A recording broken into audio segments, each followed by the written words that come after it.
Welcome to the Deucecast. Sorry, I was trying to add Earl at the same time. Welcome to the Deucecast Extra. We're here, obviously, to talk about Guardians of the Galaxy Holiday Special, the season finale of Andor, and then we are talking about episode 4 of Yellowstone season 5 a little bit later on. For now, let us jump in to Guardians of the Galaxy Holiday Special. First of all, Garrison, a mere 11 days till you are a college graduate. Is that right? Not trying to think about it. Not trying to think about it. Not currently focused. Understandable. On try to stay there as long as you can, man. I gotta win the next game. Then you got to get out in the world, and we're not worried about the playoffs. We got to worry about winning this next game. That's the mindset. I'm currently finishing up a 30-page research paper on page 25, so that's where my mind is. Whoa! What's the topic? Oh, lots of things. Lots of things. Multiple. But we don't need to get into that. Well, okay. I don't think we need to get into that. Okay. This is an entertainment show. We can't be. Yeah, exactly. No, we're here to help you, Garrison. I'm an English major. Red is a man of all knowledge. I studied history, business, radio. I studied lots of things in college. We're here to assist you. I've got 2 degrees. Yeah, I'm actually looking at how. So I have to come up with an original thing. So it's a whole research project. I'm looking at. I'm making the case that FDR is the father of talk radio. What with the fireside chat? Yeah. Oh, interesting. Solid premise. Yes. Wow. I like that. That's interesting. I do like that. Speaking of talk radio, no, he doesn't do talk radio, but he does radio. Roth from Wyoming, how's it going? Hey, it's good. It is 5 degrees here. We've got about 6 inches of snow, and you know what else FDR normalized? What's that? Having nothing. I'm not going to say it. I looked at Garrison. Having disabilities as president.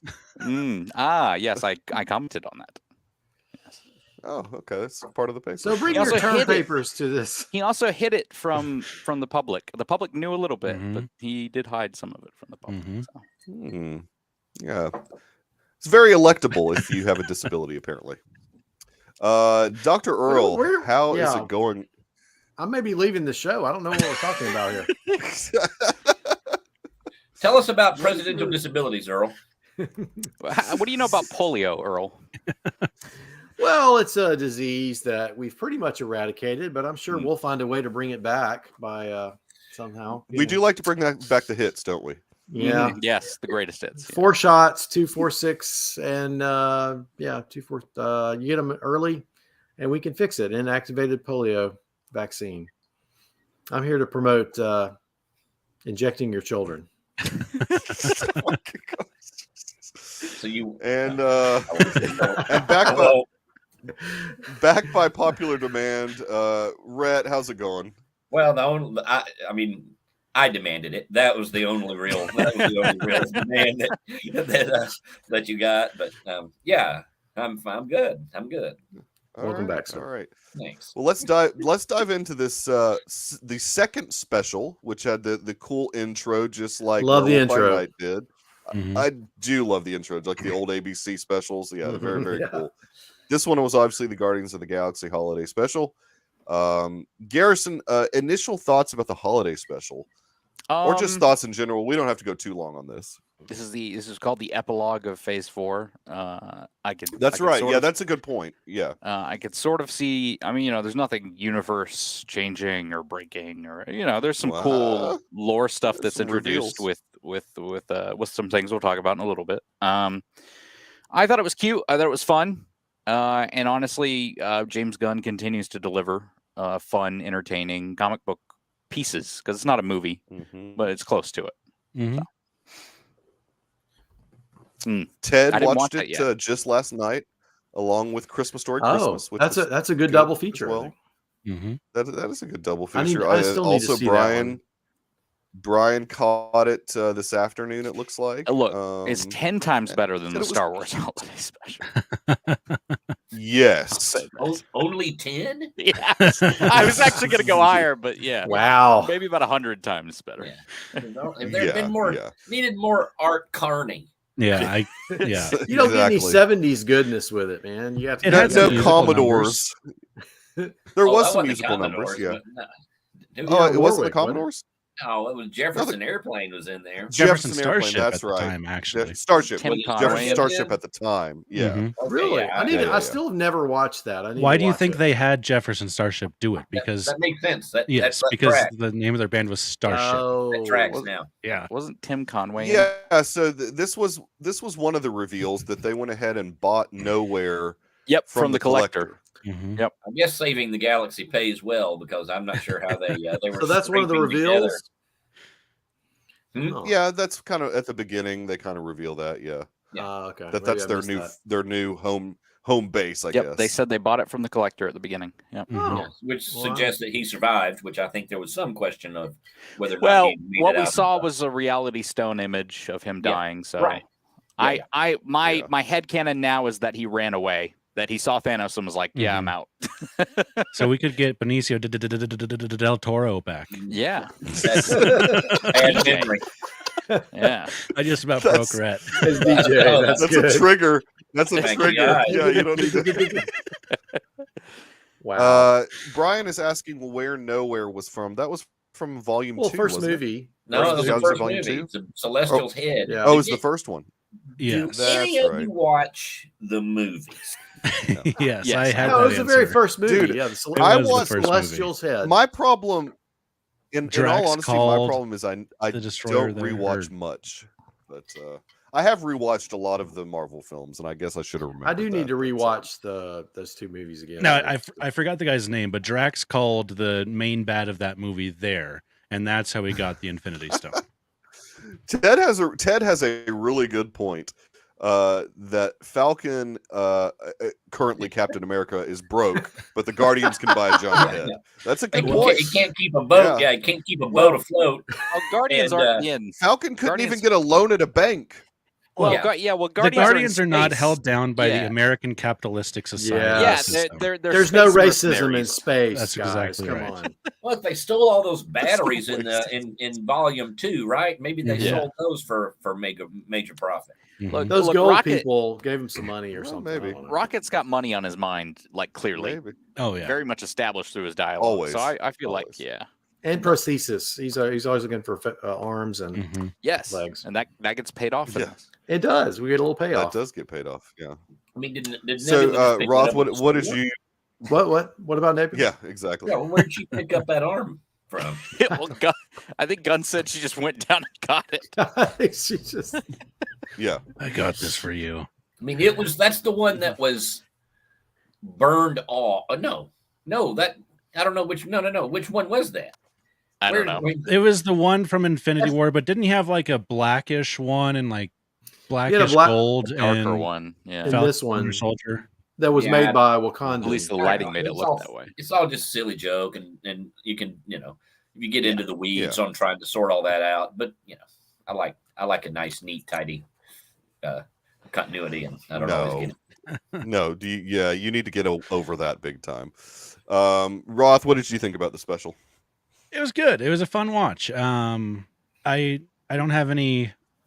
It wasn't earth shattering. It wasn't the worst thing that we've gotten in Phase 4. Mm-hmm. It was actually closer to the best than it was closer to the worst. Yeah. Yeah. I'm with you there. Dr. Earl, any thoughts on the special? No, I really enjoyed it. I liked that it had holiday heart. Mm-hmm. It did. wasn't too long. I mean, if it had kept going, it probably would have gotten a little tiresome. But I think it was just the right length. I think James Gunn knows how to balance sort of the Mhm. humor and the heart very well. I mean, there's not many directors that can do that. It doesn't tip and over into Taika tries that, but I don't know that Taika's great at it. No, he's not great at it. None of Gunn's uneven with jokes it. don't undercut the emotion, and Right. Taika's Right. do. I can't. Yeah. I don't know. That Taika's due in the MCU. I don't know that Yeah. I can say that Taika's not good at it. I don't know. Jojo Rabbit was really good. Yes, that's Well, what I was well, thinking right. To too. me. He But I goes- feel like he just but- experiments too much sometimes, and then it just Mhm. goes overboard. Whereas Gunn And- knows, Gunn's very technical. I don't know. Like yeah.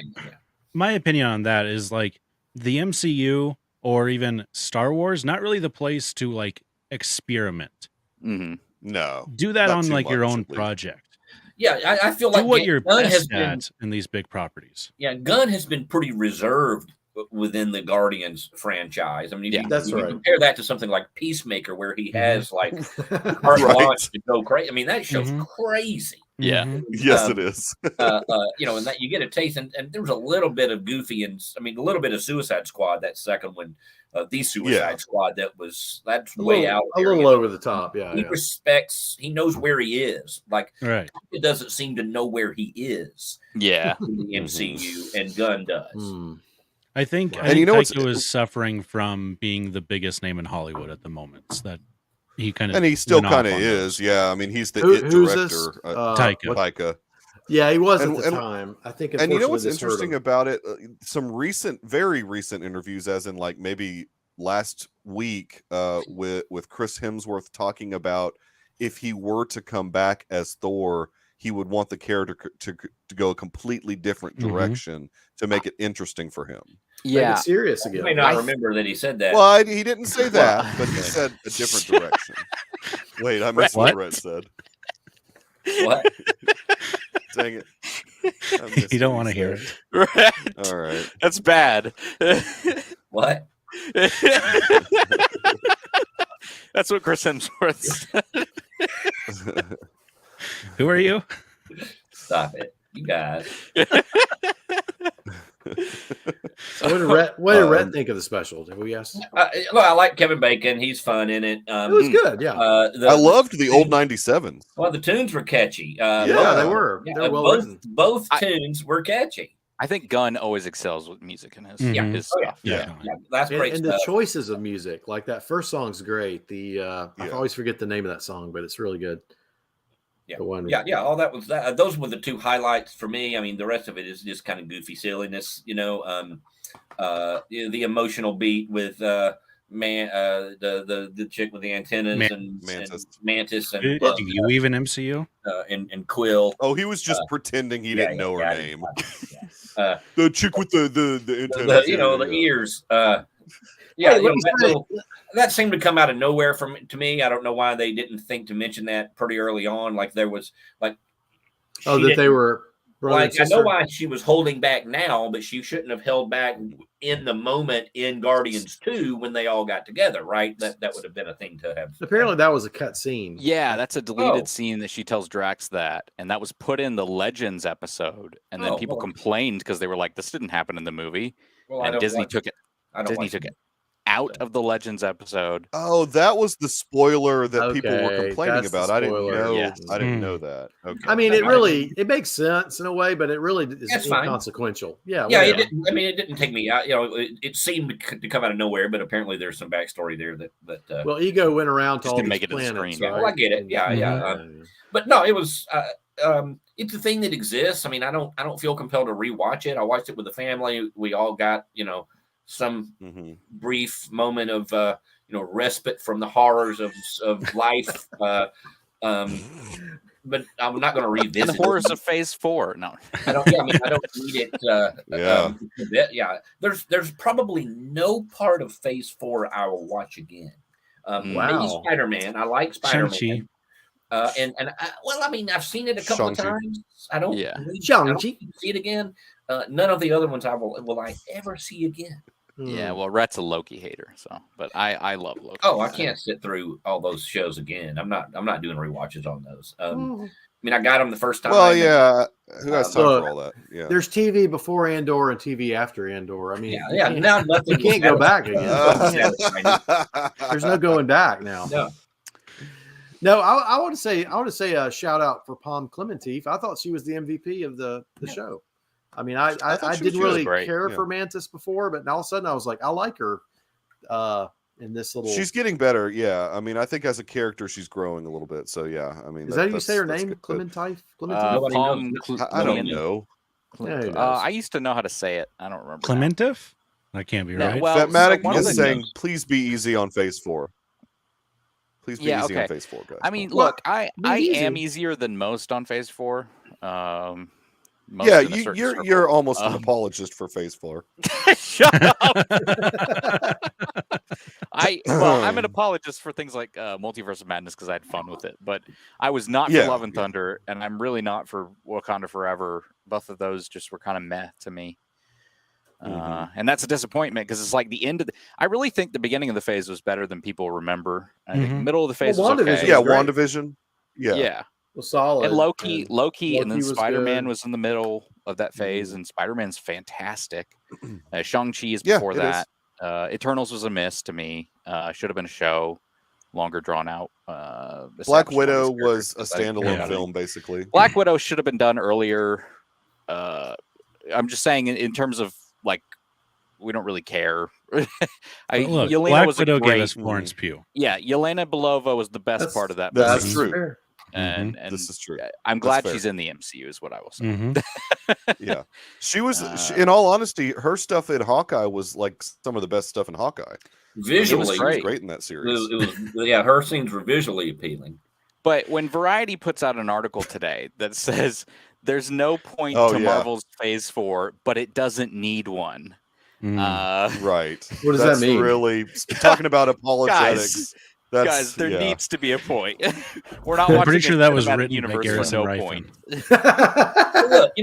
Look. You say that's interesting. You say there needs to be a point. I mean, there are not always a point to movies that we go watch. A standalone movie is a standalone movie, and we go watch it, and if we either enjoy it or we don't, we move on. The MCU has either trained or spoiled or ruined us into believing that everything has to drive towards some specific goal, some major goal. So when we didn't see that, when we didn't feel it, then we automatically it felt disappointed. It takes it all down a notch. And I don't know if that's. I mean, I feel it. I thought Phase 4 was directionless and crap, but I don't. Is it fair for us to think that? I mean, they're the ones that set the standard, so I say yes. I think I'll say this. I think the first half of Phase 4, so 2021 shows and movies. So when you get WandaVision, Falcon and Winter Soldier, Loki, Hawkeye, Spider-Man, Eternals, whatever. Most of those, there's not really a through line necessarily. But there does start to become this creeping thing of like, the multiverse and Kang and the multiverse are there. And then you get to 2022 and it's like one multiverse movie and then nothing else that addresses Kang or the multiverse in any way. And then we're going to open up Phase 5 with that, which is great. I'm like, yes, we're heading in the direction of, where I want to see this go. But why does everything else is just an establishing thing for all these other new characters that I'm just kind of like, whatever. It's not really building towards anything. And I wish they hadn't done What If, because I feel like What If made it too much like, I don't know. From what I understand, the Marvel Studios animation department's in some trouble, so we'll see. Oh, wow. Yeah, you could have treated What If like me and just skipped it. That's very true. I should have just said it's a cartoon. Don't watch I fast-forwarded through the first part of Guardians, to be honest with you. No, I'm kidding. That was so they shot that. So that animated part at the beginning of the holiday special, they shot live action and then animated frame by frame, right? They did Lord of the Rings, 1978. Yep. Really? I didn't realize that. Okay, he actually said he was inspired by Ralph Bakshi. He should be. And his rotoscoping. Oh my goodness, Lord of the Rings from '78. It changed me. I was there. Interesting. That's another story. I didn't know that they had filmed that. So Rooker was actually on set then. He was. Wow, that's interesting. So Quill was very sad because his Christmas was supposedly ruined. Or at least that's what because his Christmas wasn't ruined. Yeah, it wasn't at all. It wasn't ruined at all, but it was perceived. If we had some communication with this team, everybody just talked. All he had to do was say, "Do you want us to celebrate Christmas?" He'd be like, "No, not really.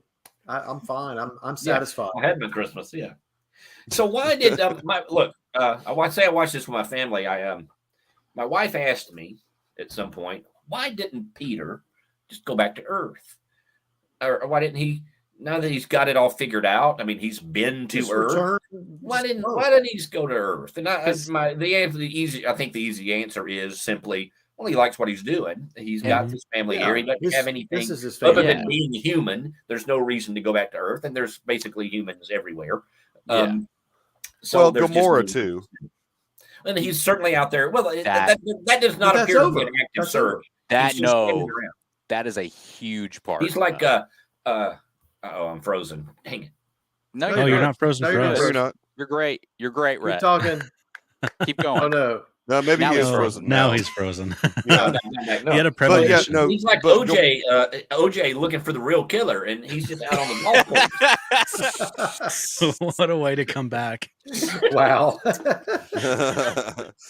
No, but Gamora, I think, is like Garrison was trying to say, is a big part of Volume 3. It is. The trailer leaked from Comic-Con, and he is very much still searching for her. Yeah, I know. And wouldn't you be? I mean, wouldn't you be? I mean, come on.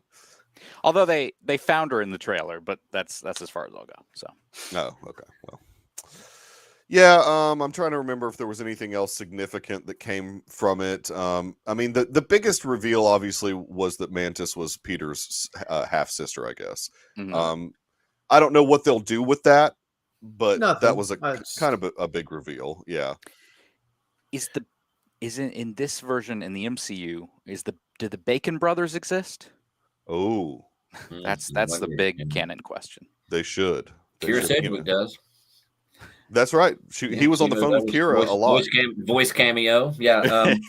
Hey, Drax is a terrible character, right? Here we go. Here it is.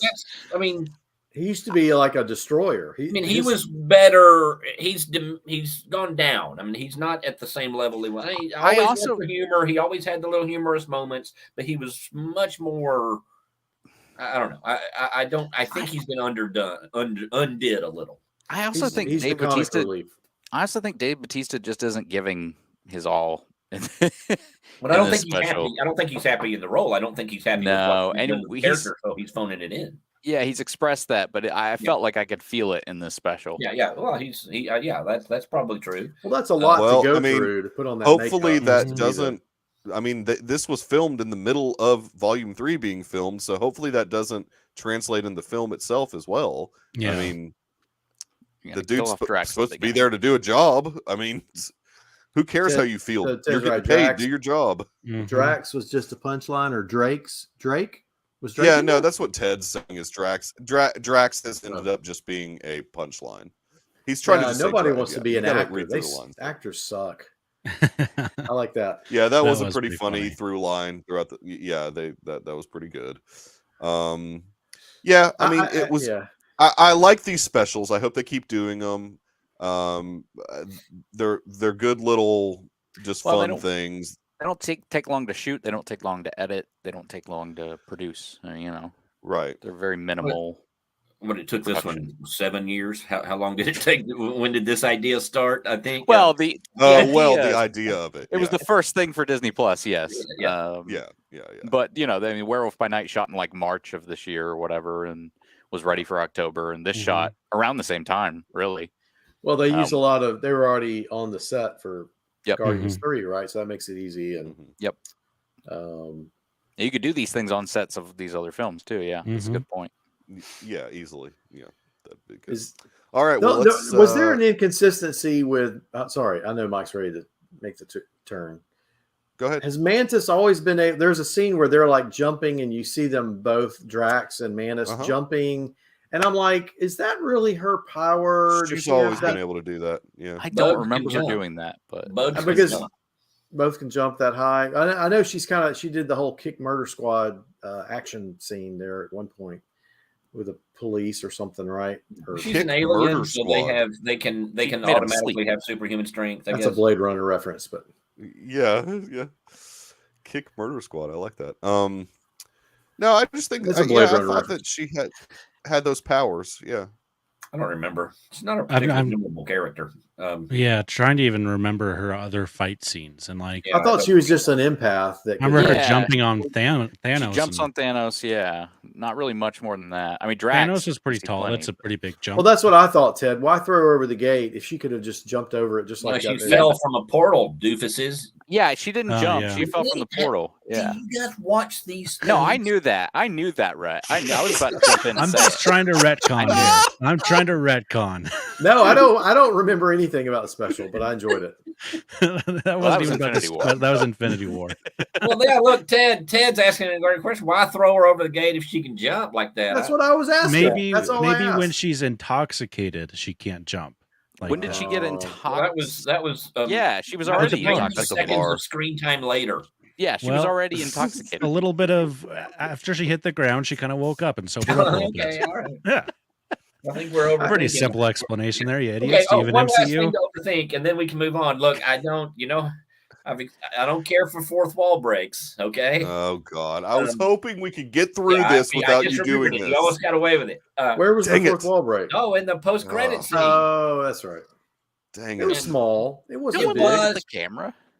He did. Oh, that was a post. That was we have to do another special. I mean, he says the words. We have to do another special, and now he may have meant it.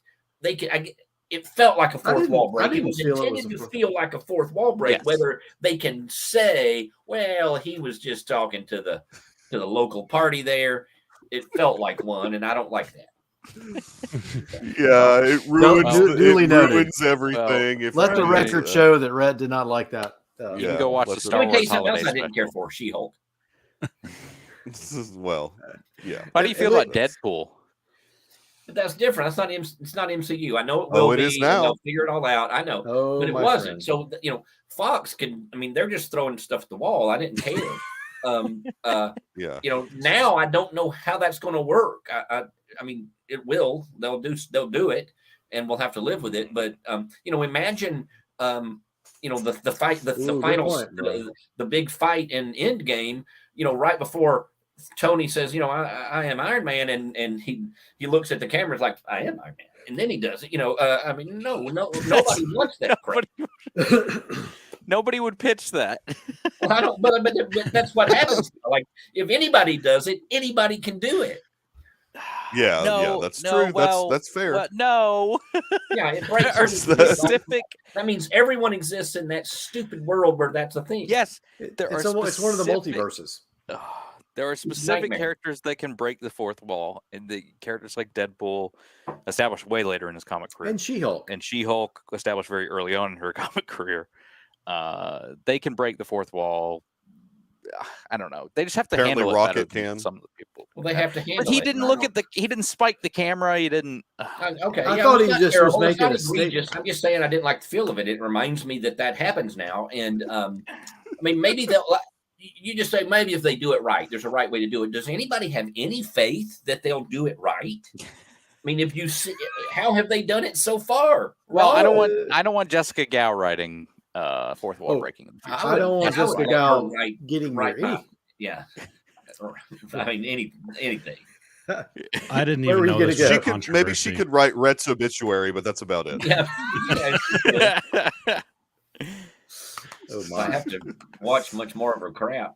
I will. Wow. She will need to write that obituary. Speaking of something that Rhett loves, let's watch and let's talk about Andor, the season finale. Luckily, not the series finale, because it's a gorgeous poster. I love that. Gorgeous. It's a good poster. It was probably glossy. I don't know if it was. It was. Not bad. It was a big lens flare. Sorry. No. This definitely was like the slowest of burns, but man, it was so good. I mean, I was on the edge of my seat pretty much the whole episode. No. Slowest of burns. I'm saying the slowest was still the first two episodes. Yeah, this one pays. Yeah, this burn was much more intense. This was Michael meant the whole season. Slow burn. Yeah. No, it was. You meant the whole season. Like edge of my seat kind of slow burn. Like you could just see the pieces. Pit of the stomach. Yeah. You could see the pieces moving on the board.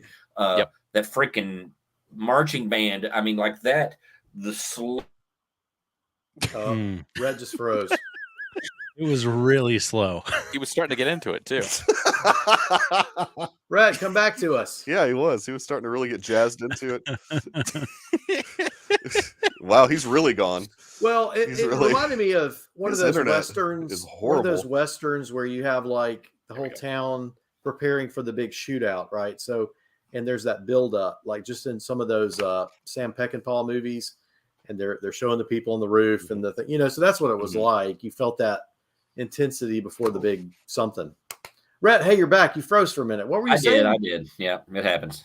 Coach is spot on here. It was the spark that lit the slow burn, that lit the wick to light the candle, to light the string, to light boy, rebellion spark. Hey, they sort of quoted that in this episode. But they did. There was something. We got another Last Jedi. It was already burning. You were just the spark that lit the fire. So, which doesn't make sense, to be fair. That was the one bad quote.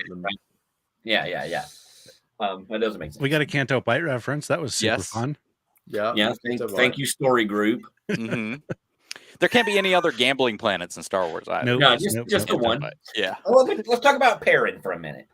All right. So, obviously, husband of Mon Mothma for those uninitiated. Yeah, Mon Mothma. Yeah, she's setting him up, right? Yes. He knows that he can. That they can be heard. What I just really decided today upon rewatch is that he really isn't. He isn't. No, I don't think he. No, I don't think. Like, I thought maybe he was, and she was just exposing it to get just to screw with him. But I think it's made up out of whole cloth. Yeah. Oh, she's covering for the money. I know why she's doing it. Yeah, she's setting up this. That's bad. She's setting him up to take the fall, basically. That's cold. That's good stuff. Yeah. Yeah, that's cold. I know. I kind of view Mon Mothma a little differently now. What now? She's ruthless, man. Yeah, she's ruthless, but at the same time, I mean, this is obviously a relationship that would. Sure. Yeah, this was a relationship that was, not one that was anything but. It was an arranged marriage. I don't know. Arranged marriage, yeah. I mean, I said from the beginning they made him so unlikable that you guys would do this at the end. I don't like him though. I still don't like him. This made me like him just a smidge more though. I felt a little like, at least he was like, "What are you talking about?" I felt bad. That's what I'm saying. No, I mean, this is the show that's making you kind of like everyone. Like you're kind of like rooting for Dedra, and she's evil at AF. I mean. Yeah. You're not supposed to like her. No, I think we all are rooting for Cyril. I think that's no. The real. Oh, I hate both those characters. I love those characters. I really was hoping they would die. Were really close in the storage closet. Oh, wait, I wanted them to kiss so bad. Yes, I will. I do have to say, I think I owe you an apology, Michael. Oh, I think she's now into Cyril. See, they're going to be a full ship next season. Yeah, we'll see what it looks like next. But listen, she was scared to death in there. She was shaking, like you can see her. That was great. Great performance. I mean, that was great. Bought it. Yeah, you don't get that level of like. I mean, she should have been afraid. She was, and she did it. You could tell she played that wonderfully. I thought you could tell she hadn't been in battle before. No, right. She's a cactus tissue. She was coming across. The actress was coming across in that scene. Yeah. Right. Yeah, and I thought it was just that was her best moment, maybe for me in the series, where she was really pulling her weight as far as the action goes. And I don't get the sense that the ISB in general has been in a lot of situations like that. They're more like tacticians, covert, behind the scenes. Like they're not thrown into situations like this. Yeah, they're close. Well, especially all the young ones, right? Like I'm sure the guy from Game of Thrones, I'm sure he was a Clone Wars general. Yularen was a Clone Wars general. Yularen, Padagast. But all of these young guys that came up like post-Empire, pretty much, their careers started post-Empire. They definitely haven't seen any action. They are the FBI people that sit behind a computer and like don't go out in the field. That are playing office games and trying to get ahead of each other. You know, they're trying to like climb the and ladder. boy, am I glad for the FBI. We love the FBI here. Oh, wait a minute. Ryan may say something. She's from enforcement. So she was a hardened officer on the mean streets of Coruscant. Was she? Did she say that at some point? Yeah, I mean, I don't recall that. That must be from some book, some crap, garbage DK book. DK book that some intern got out. Yeah. Wow. We don't know. I mean, she might have said that in one of the first episodes or something. I don't know. Maybe she did say that at some point. I don't recall that, but she didn't say that. Well, and I kind of disagree with what Ted said here about she went above and beyond normal duty. You make other people do that. I don't think she does. Like, yes, like I agree. Like, typically she would, but I think that goes back into this whole theme of the Empire in this show of they are so confident in their abilities that that people can get by, and then it will eventually lead to this screw up that we see here. That they're so cocky. But I also think like she's still trying to make a name for herself. Mm-hmm. Yeah, she wanted to bag this Axis character, right? She thinks is Cassian, right? No, she thinks is Luthen, isn't it? She doesn't know it's Luthen. She doesn't know who it is specifically. A person exists that is pulling the. Yeah, she does not know it's Luthen. She knows that Andor knows who it is. That's what. That's and she wants him alive so she can get that answer. Yeah. And I would say, Roth, that she's so focused on that she'll put herself in the middle of like a dangerous situation just to try to capture capture the prize in the middle of, and she thought the Empire had it under control. She was just trying to flush out the quarry, so to speak. Well, let me acknowledge something from Brian here. So he said that she's from enforcement. That was in the show. That it may have been when Partagaz maybe she spoke up in a meeting and Partagaz was like, you're from enforcement, right? Like that. Yeah, I think it would be early. I have a vague recollection that she may have been set up that way now. So we apologize, Brian. It may have really happened. But we also have no idea what that position entails. Yeah. Who knows? It's all made up. I mean, that doesn't necessarily mean that she was out on the streets. I mean, that we have no idea. She might have been like writing parking tickets in Coruscant. Yeah, and or like, I mean, exactly. Not even that, but like she could be in charge of how the enforcers enforce things and what rules they follow. Right. She could have been in I was going to say cubicle, but it may be an octacle, whatever those things are. Yeah, it's always octagon shaped. Yeah. Everything's octagons. Yeah. Look, everything in this episode made logical sense. Everything made, for the most part. If they had some slip ups, I'm still thinking about it, but. No, this was real. Everything was well done. Just like the buildup of the Empire showing up, looking at the streets, thinking about Rick's Road. We're going to delay this thing by 2 hours. We're going to limit it to 30 people. And 40, then they start 40 people. And then they start early. They started it at noon like they wanted to. Mm-hmm. And so they were like, wait a minute. What? And so they start getting the barricades out because they realize the crowd's going to get bigger than they thought. Well, and again, this all just goes into that whole theme of they're overconfident. They think that they're actually going to listen and do what they say. Right. What's the Nimic? Like, I loved his like tape loop description of like tyranny. Nimic, manifesto. Like tyranny is always having to be shored up or whatever. So Garrison, I know that like you weren't like totally in love with the show as much as like the rest of us. How do you think they tied the Sorry, bow Red's face. My gosh. How do I think they tied what? Yeah, how do you think they tied everything up for the season? I thought it was good. It was enjoyable. I enjoyed the season finale, probably the best episode of the show for me. I think the show got better as it went along. There was some clunkiness. Again, it's the first 2 episodes. I did not like the show. I know, but it wasn't like you weren't in love with it from the beginning. And there was also some annoying online fervor that I was kind of having to. Oh, there was, and there still is. I mean, there's not Red. I get Red's Facebook posts were funny, but it was the actual people like on Twitter who were being annoying and serious. But it's the people on Twitter that has never seen anything that's not Star Wars. And they're like, this is the first time a show like this has ever been conceived of. Yeah. I'm like, go outside, man. Yeah. But there's also a great job. If I'm I'm occasionally hyperbolic about things just for the effect, but there was a lot of serious hyperbole around the show. And look, I do think it's some of the best TV that's on right now. I really do. Yeah. It's certainly for me, it's the very best of the Star Wars TV shows, and it feels very different from the movies, but of a quality similar to the movies. Okay, I hesitate to say it's better than, but technically, in many ways, it surpasses the movies. Which movies? Any of them, any of the 9. I'm going to disagree there. Come on. Yeah, I think there are moments in Andor that are much more brilliantly conceived than any of the movies. Now, the movies had a lot more to do. They had a lot more to build. They had a taller order ahead of them. Obviously, the scale of those productions cannot be matched.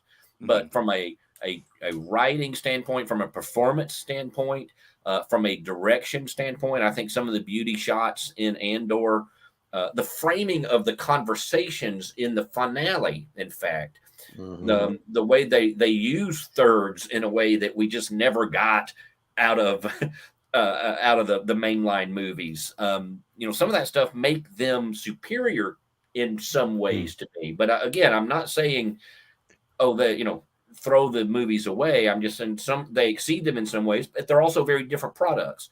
The movies do things that the show, they needed to do things that the show didn't need to do. So again, I'm glad you made that last point, because I think that there's still a lot of people that feel as if, from a traditional Star Wars standpoint, you can't watch this show with your family, for example. I mean, this isn't necessarily, little kids can't really get much out of this show. Okay. I mean, I think they would be bored. I think little kids would be bored. When Cinta shivved and just drove that knife up in his thorax, I was like, holy crap. Right. It's not as hilarious as when Mace Windu beheads Jango Fett. Well, I know it's violent. Helpless, or Anakin or slaughters all it's the not children. necessarily the violence. It's not the violence. I think the pacing of the show would bore the a child. pacing would be it's difficult. More adult. Yeah, the it's pacing. More adult. Yeah. I can guarantee you, the pacing would be difficult, because most kids nowadays have to have YouTube pacing, which try is to get a 6-year-old to sit through A New Hope and see if it has any pacing problems. I 100% agree. It's a slow movie. Yeah, it's slow. I loved it when I was 6, but I can't speak for these kids. So yeah, kids nowadays are too. I'm also in Garrison's camp there. The Marvel movie, the MCU, is perfect for the YouTube generation because it's fast paced. There's, quick dialogue. You don't have the key is you don't have long scenes of people talking. Yeah, because like Andor does. If you want to, that's what you need. You need soliloquies of. Put your child to sleep. Show them the motion. They're picture. different genres. I mean, I think that's really the big thing of this. Even the Star Wars movies are different genres than what this is, and that is what they wanted to do when Disney bought Star Wars. They wanted to do a comedy. They wanted to do a war movie. They wanted to do this drama. They want to do a movie every year. Yeah. Well, that too. That's not going to happen. We'll see after with Bob coming back in, but they wanted to do a mod spinning and shooting his pistol. But they wanted to do this premiere. They wanted to have a premiere TV show that holds up to a Succession or a Game of Thrones. Yeah, that's a great point. I don't think it's. I would probably put Game of Thrones above this. I enjoy Game of Thrones much more. Besides maybe the last season and a half. 7 and 8, but let me say this: I actually cared about these characters more. With Game of Thrones, you expect people to die. Not Game of Thrones, maybe. I guess I'm thinking of House of the Dragon. They're all pretty rotten, so you're just it's kind of interesting to see what happens. Yes, I cared about the Starks a lot of the time, and no, I cared about Game of Thrones characters. I feel like with this, House of the Dragon, I'm kind of oh, okay, it's going to be a battle between the two houses, okay. But this one, I'm more invested in. I was wanting these people to live. I loved Brazos, and I loved the kid that was making the bomb. I can't tell you what his name was, but I really cared about what happened to him. That kind of annoyed me. Huh? That kind of annoyed me because I was I don't remember his name. Well, his dad got tortured. His dad was the first recipient of the screaming dead babies. And then, and then he got, that's what it was. And then they hung him, right? The guy was like, "Can I hang him?" He had his picture up. That was obviously his inspiration as he's piecing this bomb together. So, and look, I thought they were I thought Star Wars was about to get real edgy and go suicide bomber there. As he was I did too. I did too. And they did. And that bomb was pretty. I mean, that thing was a lot more because it hit that ammunition, and I was like, "Are they all going to die?" Like, you know what? Yeah. Do they not have? Can they not get their hands I thought on Deidre was going to die. Huh? A thermal detonator? I mean, like, you know. Yeah, we're a little bit low. Like if you, some of the things that take me, I don't. Let me see if I can articulate this there. So Andor calls the guy. He says, "Oh, I just answered the box line, and he was there." Remember that conversation? Yeah. You know, when he tells him about his mother. Okay. Well, then in Kenobi, we've got real-time communications where dudes like bloop, and a hologram shows up, and he just has a conversation with Bail Organa whenever he's in the galaxy, right? You know, and that didn't seem like particularly, you know, rare technology. We see it all the time in Star Wars. So, you know, that felt odd to me, and I understand why they do it the way they do it, but does it fit perfectly in the Star Wars universe where we're accustomed to seeing that higher level of technology everywhere? I don't know. Maybe that's what takes some people out of it. I certainly noticed it. It didn't ruin the show for me, but I saw it. Well, I just like the way I equate that is some parts of the United States still have dial-up modems that they have to use. I mean, that's kind of like I kind of equate it like really that. No place like that. Copper's being phased out, but no, there really is places that still have dial-up internet. Is there? I mean, but then rural, yeah. And the galaxies, the movies and all these other Star Wars properties have made the galaxy very small, where you can now hyperdrive to anywhere in the galaxy in a couple of minutes, right? So you're only minutes away from all that technology and access to all of that. And that's why this show feels so different. And a lot of people say, well, this isn't Star Wars. Well, it's removed from the Star Wars that we are used to, and in a good way, but I get where it doesn't always mesh. And I think part of the reason why also people went this wasn't Star Wars, at least at first, was the lack of hope, I said it. The lack of feeling of hope in the beginning of the show, which is what they're setting up for this eventual what we get in the finale and all this stuff. And I get it. I think that's why there was some of that reaction. Burn, so. Yeah, there weren't a lot of victories for their characters really until episode 6, I guess, right? That's the first time you kind of had a good moment, and even that one was tempered with some pretty grim stuff. But so I get that too, and it's not though. Well, you can't if you don't have the Force and Jedi and those are idiots. But I mean, to me, I definitely kind of had those feelings the first couple episodes where I'm like, this is different from any Star Wars we've ever gotten. It's going to take me some time to get used to it. I certainly did get used to it, and I think the other to speak to the technology stuff, I think this show is dealing with a different class of people than that's Star Wars like movies do. Those are all pretty easily, you could call them like the upper class of the Star Wars galaxy, where they've got access to the hyperdrives, they've got access to the on-demand FaceTime hologram stuff, and these guys don't. And like we do see that with the Empire, they have access to that. They're talking to each other right whatever they want to from across the galaxy, but we don't see it with these. That first, I guess, the second episode, Andor was surprised that Fondor had hyperdrive at all. That all craft wasn't supposed to. So I guess it's just an in-system ship, is what he was expecting it to be. So I guess we do have some of that. And we're so used to seeing the Millennium Falcon as this great ship, but remember, Luke in the first movie was like, "What a hunk of junk! Like, oh my gosh, how do you even just an old freighter?" Yeah, exactly. So it's like there was a sense of sort of more lower class at Tatooine initially. Now I feel like everybody in the world. They don't have Starlink. They don't. Oh yeah, Bell was the waif. Yeah. Now Mosk. Anybody who saw Chernobyl, he was one of the miners who they conscripted to go dig up under the reactor. We've seen his bare junk, if you remember, from Chernobyl. But this is not a Chernobyl dude was audience. Butt naked in Chernobyl, covered in soot. So, remember that next time you see Mosk. Well, even that was a weird, like, buddy. I don't know, like, are they villains or what? I mean, like, they show up, like, they're kind of like ground level Empire groupies, maybe. I don't know. They're there to scope out the place. I'm here with you, sir. No, I think at the something end, happened to Mosk at the end where he's drinking. I think he soaked in a little bit. I don't know if they'll do this, but my head canon right now is he soaked some of that in, and he was just sitting there drinking, which I think he probably does a lot of anyway.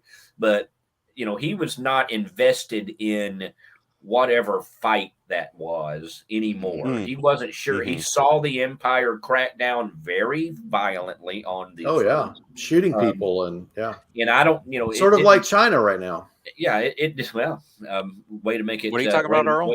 Way to make us get kicked off of the internet. Oh, sorry. No. Sorry, bye, StreamYard. No, it's cool, Earl. They'll erase it from. Yeah. Apple will turn off. And Tiananmen Square didn't happen either, so yeah. Right. Nope. Didn't what happen. square? Exactly.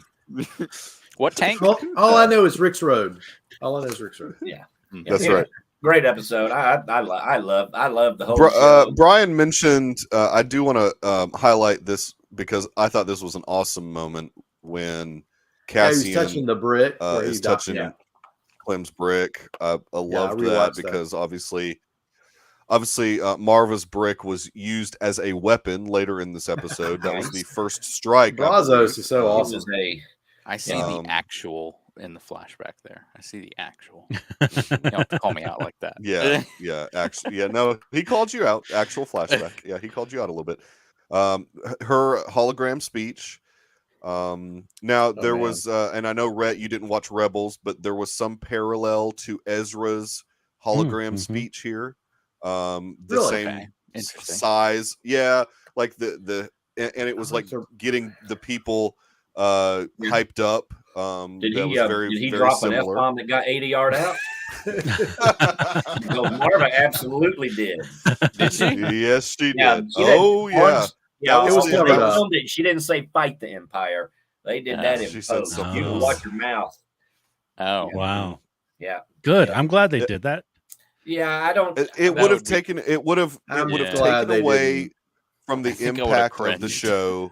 I mean, people would have been too what focused happened. on it. Collecting their pearls. Well, everybody was in those first 3 episodes. My pearls would have been broken. I would have snapped them off my neck. Yeah, everybody was so distracted by the S word in the first 3 episodes that was thrown out there. If an F-bomb had been dropped in Star Wars, you would never have heard the end of it. Ever. It's okay that it didn't. If you watch the reaction, the Empire makes way more sense. Like they reacted to an F-bomb. I mean, like the reaction suits it better, I think, that way. But no, I agree that it's the right call. I think it's an interesting. It's interesting that it exists at all. That there's a take where that exists. Right. Yeah. Fact, Gilroy wanted to do it. That take made it in. Yeah. There may be a deleted scene that they'll do or something. Shoot. No, they won't ever let it come to you're light. never going to see that. Especially because they don't release these on physical media. Like that'll never, which is a dang shame, by the way. I know. I would only. I would have bought every single Star Wars. I'd have Mandalorian season 1 and 2 like that. Mm-hmm. I would too. I would in a heartbeat. I would 4K. I would have totally bought all that stuff. Yeah, I'd probably pass on Book of Boba Fett. I'm a completist when it comes. I'm a completist when it comes to Star Wars. So yeah, if they still haven't released Clone Wars season 7, which is ridiculous. Yes, Coach, that's right. Oops, I clicked the wrong one. No, you missed one. Oh well. Yeah, you really. Yeah, I clicked. You just pointed out. My bad. It will be in the DK book. Exactly. Nice. Yeah, no, I mean, and Gilroy, even in an interview, I guess last week, kind of alluded to the fact that they filmed that and he didn't think Disney was going to let it go through. Shoot, Chapek probably would have let it through. Maybe. I'm not. No, joking. it would have broken. He would have been like, I don't know what this Star Wars is. Let it fly. It's funny, but the impact of that one word being in a Star Wars show would not have been good for the franchise. Yeah, and in all honesty. I'll be honest, I kind of agree. I don't think it belongs in Star Wars. Don't get me wrong. That's probably one of my most used words. I cuss like a sailor when I'm not on the air. Like I do. Yeah. But I don't think it belongs in Star Wars. I think there has to be a certain artfulness to cussing. I said, and I said this in the first when we did the first 3 episodes. I really love fantasy curse words. I love the fake curse words that exist. Or something like that. You know, Carabast, dank ferret, Felger carb, or whatever. Dank ferret. Yeah. Oh yeah, that'd have been fun. Dank ferret, the Empire. But also that you couldn't look. I think the F-bomb. I think it was earned situationally. Okay. Sure. In that context, it would have worked right there. That character would have said it. It would have inflamed the people. But it, we can't have, if you can't have that in Star Wars, you can't have that in Star Wars, and I get it. That's fine, and I'm not upset about it. Right. But just the fact that it exists, that there's a take where that exists, says that this show is a different kind of Star Wars. Yeah. But what really ticked them off is they kicked over B2 Emo. And then, man, that's when Rise just went berserker, man. That's when they that. could have said touch our droid. Don't touch that droid. That's an awesome droid. That's probably my favorite droid ever in Star Wars. Yes. It's just a dumb red bomb. I mean, they're still B2 Lamo is your favorite droid? Yeah. Forget you, R2D2 and C3PO. B2 Emo is the B2 Emo is still awesome. 37 for me. We should rank our droids. R2 is rank top 10 head and droids. shoulders above any other droid. Look, K2SO is better than B2 Emo. I mean, come on. Agreed. I still think that there'll be some programming from B2 Emo in K2SO. No, there's nothing emo about K2SO. No. Dio is on the same level as B2 Emo. No, from Rise of Skywalker. Oh yeah. I think B2 Emo is better than Dio. Dio. He's I forgot that stupid droid exists. What a pointless. Come on, he was voiced by J.J. Abrams. That's so cool. So cool. How dare you, sir? Good things about Rise of Skywalker. Babu Frick, guys. Season 3 of Mandalorian. Let's go. February. Maybe he's going to be an Andor season Babu Frick type, right? It's not Babu Frick, is it?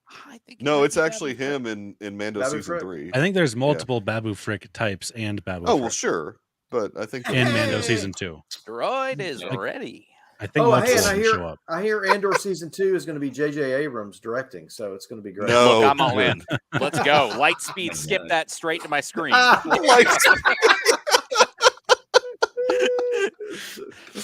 Oh god, nightmare that would be.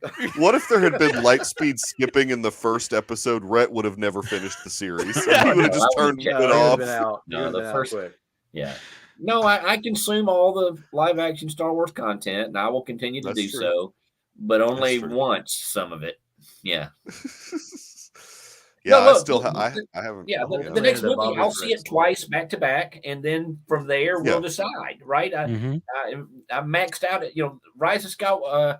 Let's see, I've seen Rise of Skywalker 3 times. I did twice, but all theatrically. You haven't watched it at home. Yeah, I'm not watching it at home. I let the TV. I let Disney Plus run or something. They accidentally started. I wasn't paying attention. About 90 seconds in, I noticed it. Threw the TV out the window. Just fucking monster. Just tossed it. Yeah, you buy another one. It's not a big deal. TVs are pretty cheap. Yeah, they're like $200 now. Yeah, they're cheap right now. That's the best way to the only thing in this world that's cheap right now. That's right, which is ironic. Almost as much to fill up my truck to buy a TV. Ryan's saying something truth there. Look at that. Ooh, can it be better than Andor in the future? Okay, Star Wars movies they won't ever be, because it will be a different. They can be fun. You can have a great experience watching them, but it will never be prestige like Andor is prestige. You'll never get a prestige movie. I'm a movie before TV guy. And Rogue One to me is still better than Andor. I enjoy Andor a lot, but I like Rogue One more. I will be rewatching Rogue One soon. Rogue One is solid. The best of all the Star Wars movies. Disney. Oh, stop it! No, all of them. all of them. No, I know, but I can't put it above the original trilogy. Nah, it's number three. I mean, it's number three on my list. The best movie of all time is Return of the Jedi. We can agreed. Oh, your generation. Well, and number 2 is Star Wars. Oh, I was gonna say Empire, but oops. I mean, Empire's good. Empire's solid. I'm like Empire, Star Wars, Rogue, and then Jedi, Return of Jedi. Dude, Rogue One looks so good in IMAX, though. Rogue One is just so good. Such. I hope they do that like every year. Just release Rogue One in IMAX every year. I would have loved to have seen. I would have loved to seen these last 2 episodes in IMAX. Oh, it would have been perfect. I mean, they're cinematic quality to me. I mean, they're good. It's really good stuff. I mean, it's. I'm trying to think if there's anything we necessarily. I've got to shout it out. I know we talked about it jokingly at the beginning, but that scene between Dedra and Cyril in the back room there, that I was so hyped for that. I'd been wanting that relationship the whole series. I was cringing out of my skin during that scene. No way! I love those characters in a good way. In a good way. In a good way. Yes, in a good way. I didn't expect them to kiss. I did not think they would. Oh, I wanted them to kiss. He has control. She's controlled, and he is too. Like, he's so proper that he would never dare kiss her. Mm-hmm. Okay. Right. I thought it was a good scene because her, we talked about her performance was great. I wonder if we're going to do a time jump. Like, what's the status of that next time we see them? Is he just going to be? Well, that's the problem. There's going to be a lot of time jumps. Yeah. Yeah. He's just going to be her. Hopefully, he died from diabetes from eating so much cereal. This sounds like this character. You don't care for cereal so much. No, but I was serious about the cringing in a good way. It was like a White Lotus cringe, where it's like it just felt so awkward. And I thought that's what it was. I love that her hair was messed up. Yeah, a little mush. And she was just she'd been rolling around the ground, being dragged and kicked in the head. And look, Mike, she probably had a concussion. That's why she was even thinking about it. Probably had a concussion. And she says, "I think I should say thank you." And she's like, and he's like, "No, you don't have to." Yeah, you'll never have to say that. I mean, hey, but listen, my favorite emotional beats was Brazos telling Andor where they were down in that sewer. Everything Marva said. Wow, that tell him I love him more than anything he could ever do wrong. That was good. That's some good writing. That's a great line.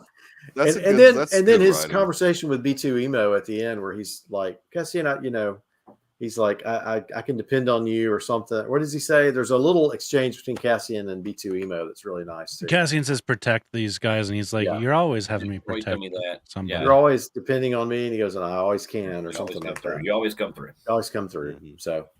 Heart feels. I felt it right here. Oh yeah. Tony Gilroy, I really do. Go ahead.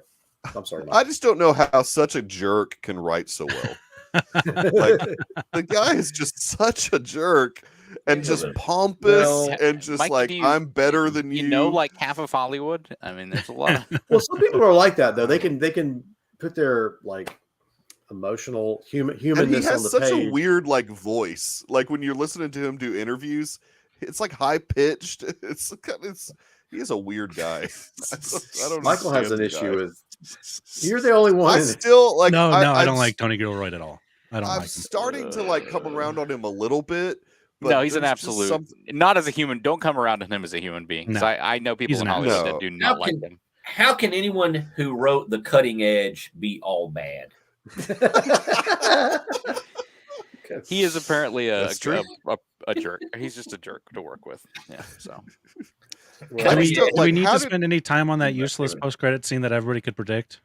Yeah, I had a feeling that's what that was. Yeah. That's fine. It was fine. It was good. I like that it didn't even date itself. Like, you don't know where in the timeline that is. People are like, oh, that doesn't fit with what we blah blah blah. But it's too far along. They couldn't have done it. Yeah, that was not to show you this is what the Death Star looks like now. That was to show you, they built the Death Star. That's which is what I felt like that's what they were doing. They were doing something important. It was a nice, it was a nice we pretty much already got the scene at the end of Revenge. Without cameos, without fans. So, Ted, I want to say something about that scene. This was good, Ted. Yeah, because it was to parallel what Nimic was telling them how to get through that anomaly in the second arc or whatever. I mean, it's like it's a good parallel. I liked it. Rhett's frozen again. Well, my original suspicion, there's something that Andor said at the end. I really thought that the ship was going to get shot down and blown up. I was afraid it was going to. And Andor was very afraid nobody died. I was afraid that he was going to lose everybody. And so then that would make more sense why he comes to the guy and say, kill me. I've lost all my people. Like I'm almost like, but I know Disney didn't want to go that far because those are a lot of great characters and I would like to see them in season 2. They kill everybody like a few years from now. Well, you're right. They're all going to die. Oh my. Well, I mean, not. Oh, Bix. Look, Deidre and Cyril. Yeah. Deidre and Cyril will not die. You shut your mouth. They're going to be in Mando season 5 as yes, exactly. I don't think we have to see any of them again. We probably will. I mean, that's how TV shows. I think we will. They go somewhere else, and we don't see Brasso, and I mean, then okay. Certainly with the time jump, like you're gonna. Well, we've got to see poor Bix recover a little bit. She's such in bad shape. You kind of miss that, and that's a story. That's an interesting story. I just want to see her like in a good place. I'm so sad for her. I need her in a better place than she's in right now. I don't think she's ever going to get straightened out. I mean, that's the whole point of that stuff. I think her brain's fried. Just like I think. Yeah. I don't think we're going to see that big of a time jump from the beginning of season 2 to now. I think maybe not. The time jump happens between arcs. Yeah. It could even happen like mid-episode where like we meet back up with everybody like a few days after all of this happens, and then we time jump. Yeah, who knows? And it could be anything. Like the intro plays or something. A lot of the characters that we saw, I don't think we have to see them again. No, that's okay. If we don't see Vel, if we don't see Cinta, then I'm okay. Obviously, we're going to get a little more Luthen, I think. Yeah. But I mean, they can really do. I mean, I'll trust what their plan is at this point. They've heard that payoff. I'm surprised we didn't get, and that was Andor's sister. I really thought that was going to be like a finale thing. Yeah, I didn't think. I thought after Marva said "let it go," I assumed that was done. Well, and what that accomplished, it felt weird. Or maybe it's going to be a season 2. That, but it set everything in motion. I mean, him being in the brothel, looking for her, led to the scuffle with the guards, which led to him being on the lam, which led to Luthen and all these other things. Yeah. So it served its purpose, and that's how life is sometimes, where some unrelated thing leads you down a particular path. And if that's all that ever is, people will complain that there wasn't a payoff, but everything in life doesn't pay off. And that's it. It was an instigating event. You had to have some reason for him to go to that brothel. And, it's good enough for me if we never hear from her again, but probably will. And we're going to find out that Cassian was really a Skywalker. And then it'll tie all the families together, and they'll all go to Tatooine. No, I'm just kidding. I will cancel Disney Plus. His lost sister was Ray's mom. That's right. That's right. Yeah. No, the one good thing about Tony Gilroy, is that he will do whatever he wants to, and nobody's going to tell him what to do. Yeah. So really, I don't know how he's gotten that much clout in Hollywood to be able to do that, but they're going to let him make whatever show he wants to make. The Death Star was really the only thing that felt a little bit like fan service, and it paid off. It made sense. Nice to, it paid off. Yeah, and it was definitely fan service. It was put at the end, a post credit. It had nothing. Yeah. It had no impact on anything else, and that was okay. It did. Like that's the one instance of fan service that was just in your face that I felt like we got. And there were a couple of shout-outs. The Rakatan Empire was a thing. Canto Bites, kind of a little Easter egg. Yeah, I mean there was all right. Stuff. That's fine. Hosnian Prime was mentioned once, just to kind of establish that's a real thing, even though it's stupid. Brian, I don't think we see Yavin 4 get established in this. No, I don't think we're going to see any of that. Yeah. Oh, you mean, well, it'd be season 2. So you're definitely going to Yavin 4 in season 2. I promise. Yes, but I don't think that's going to be a big plot point where it's just they're like, where they go. We found this new base. Yeah. Mm-hmm. Pack up. We've got a new spot to go to. Yeah. No, it just organically happens like anything else. But yeah. You've created your own destruction. Mm-hmm.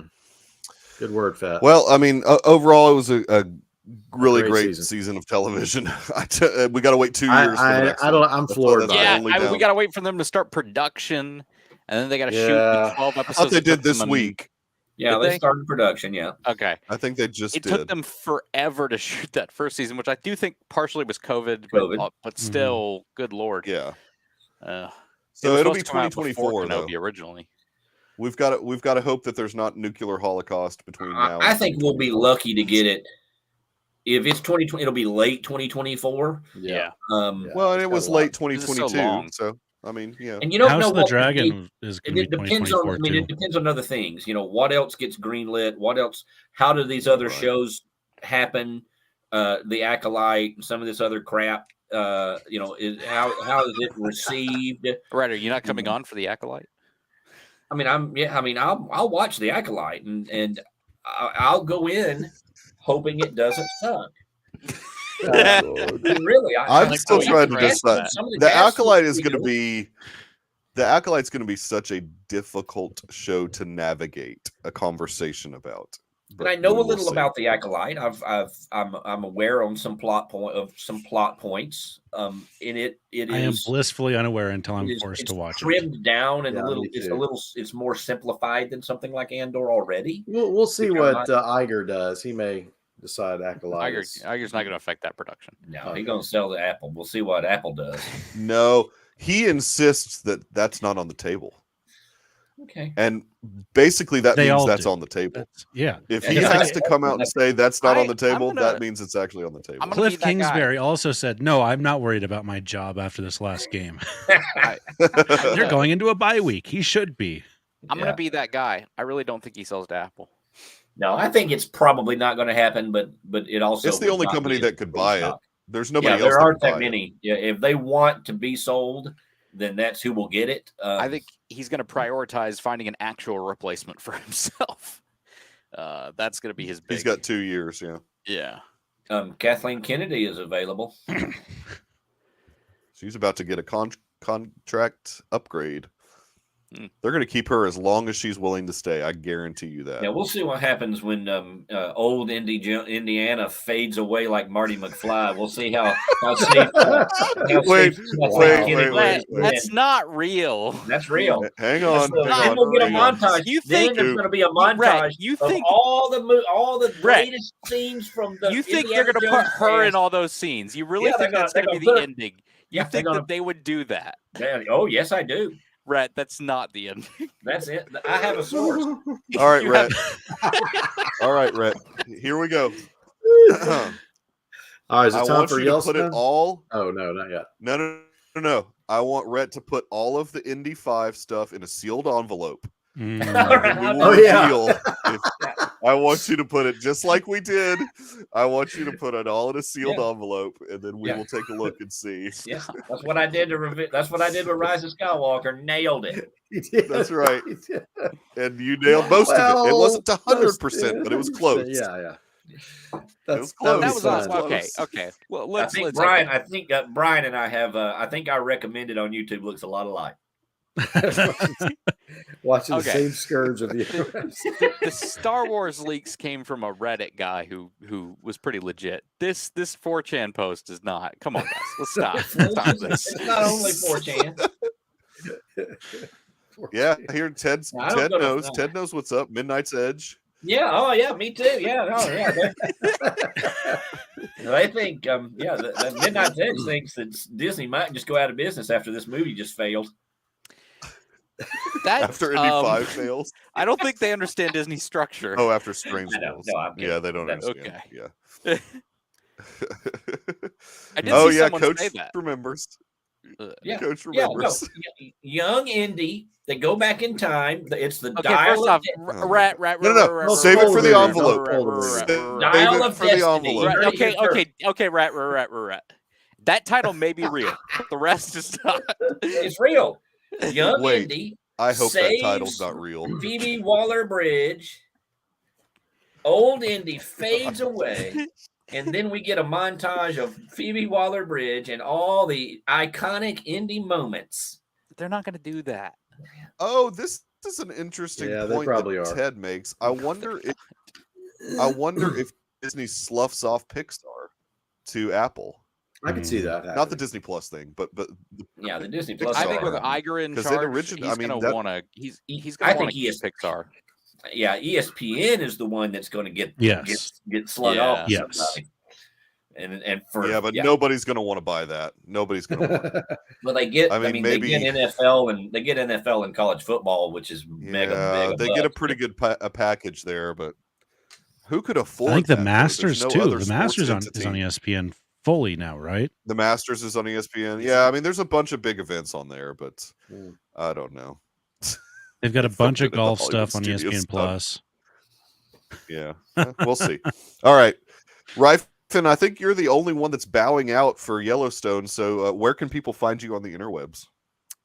You can find me on Twitter at GRyfun, GRYFUN3.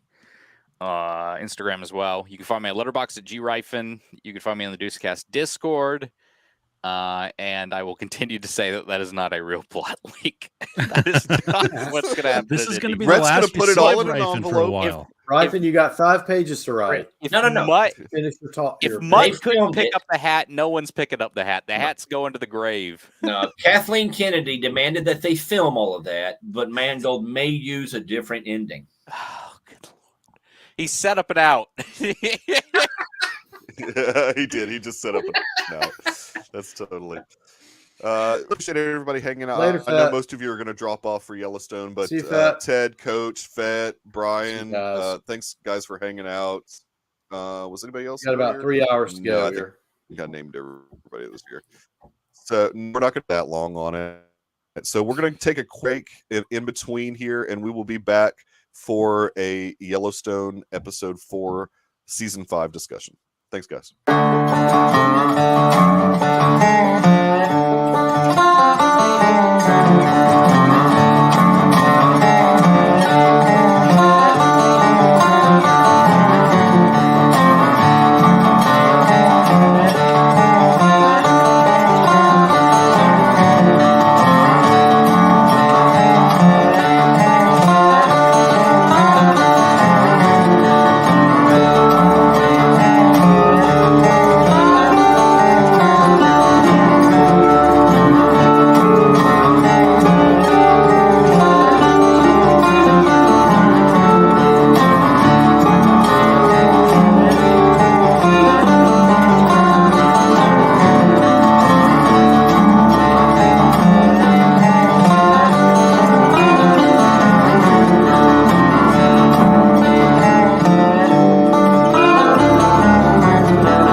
Abrupt entering there. So, oh, geez, Rhett. That is a horrible name to put on there. Oh, no. What? That's it's tough. Character. It's like one of the driving forces behind her character. Oh, man. This is true, and we see that in this episode, unfortunately. I mean, this... Look. All right, let's talk about the episode. I think it's called Horses in Heaven, I believe is what the episode title is, which is that's good. There was a lot of really good stuff in this episode, but much stronger. A character week, that I was. Oh wow, we do have Melissa hanging. Hey, Melissa. I knew Melissa was going to join us for Yellowstone because she actually does watch Yellowstone. And Ryfun is. Hey, I changed my name. Supporting your name change, so. I changed my name. Yeah, I changed it based on whatever we're talking about. Weezy's dirty hat's a good one. The audio. I am not changing my name. Even though I'm not happy that an environmentalist chick is back. I knew from the preview that she was coming back, but yeah, that is a dumb. I knew as I'm soon kind of as like it's a dumb character. As soon as Senator Perry said you can let people out of prison, I just lost the name of that. Pardon people. I was like, oh, here comes Piper Perabo, and I did not know it was going to be this episode. I knew it would be soon. I did not know. And she was like, it's not a good idea, and he still does it. I mean, I'm just like, come on. They still bang, even though she said, I'm not banging. And they just, the first night. Yeah. No self-control from John Dutton. No, John Dutton. Any of the Duttons, really. No, yeah, they all have impulse issues. Except for maybe Casey, but... Yeah, Casey's pretty good. Casey's got to get a clean hat for formal functions. That was a little... I think it's looking pretty greasy. Yeah, we throw those out. I don't know. I just let's kind of go through the episode a little bit because there was a lot that happened in this episode. Obviously, I got whiplash. I'm trying to remember from what happened. Yes, we start out in jail. It's always some being from California. And that was a great line. That's right. Yeah. There was good stuff there. You don't look like a Bethany. I'm not. I'm Beth. Yeah. I'm Beth. Yeah, yes, you are. Exactly. Just that's right. She's in jail, right? Jamie doing what he was supposed to do, and he's good. Look, he's good at his job.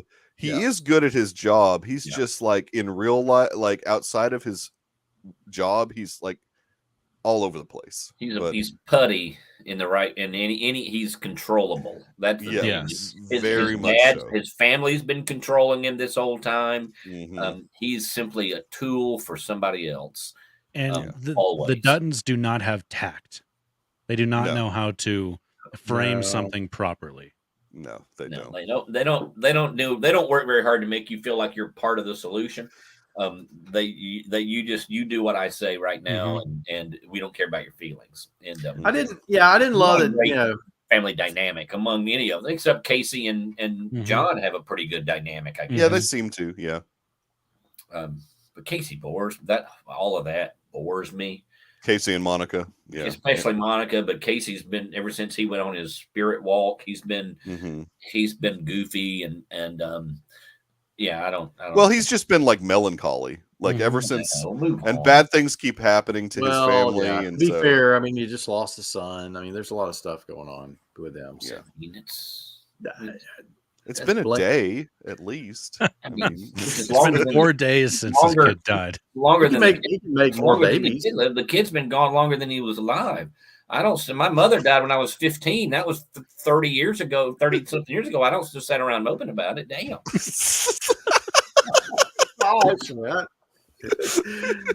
Dude. Yeah, but she's always like, Monica loves to mope about something. Monica's always like moping about something. I mean, she just had a baby. She had a miscarriage, guys. This is not the episode to bash on Monica. Usually it is. This was a good Monica episode. She was okay. Yeah, she did not. There wasn't a whole lot she did, really. That's probably why it was good. Like season 2 or 3, Monica would have like slapped John for showing up. Yeah, exactly. Yeah. She would have. Yeah, she would have done something stupid. She had an appropriate response, and that was one of the better parts of the show. Oh yeah, his words were great. I like his story that he told. The things that he said to her were appropriate. She reacted correctly to all of it.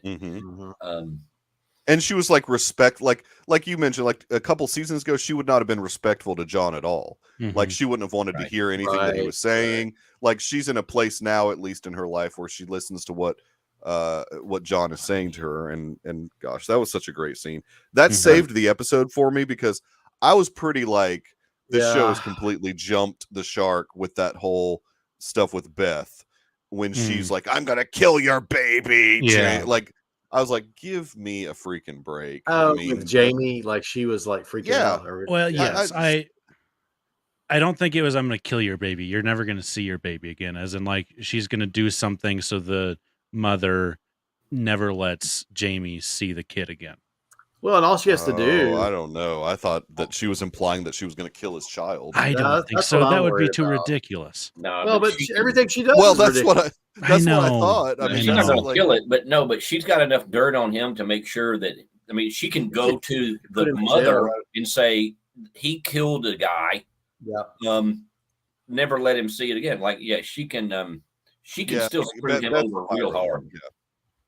Like Beth is spiraling like to the point that Rip's not going to be able to get her out of this spiral that she's in right now. I mean, Beth wears on me like she's a little too. This season, especially. Yes. Yeah, she's not always from Beth. She's not there's nothing particularly endearing about her anymore. It starts to stretch believability that anybody would put up with her at all. Right. Well, that's why I thought like last season, I thought that they had some character growth with her when she got married to Rip. I thought like things were going in the right direction. She's right off a cliff. It's totally off a cliff. Jamie could have. It's off a cliff in Wyoming at this point. Jamie said, that's the greatest regret of my life, right? Taking you to that point. And I think he was being sincere. Yes. I think so too, but he that's not the time to say. I mean, you say that then, but you also say it before then. Like, should have said it. Right. Why is he already said He's had years to try to iron this out and say, listen, is there anything we can do?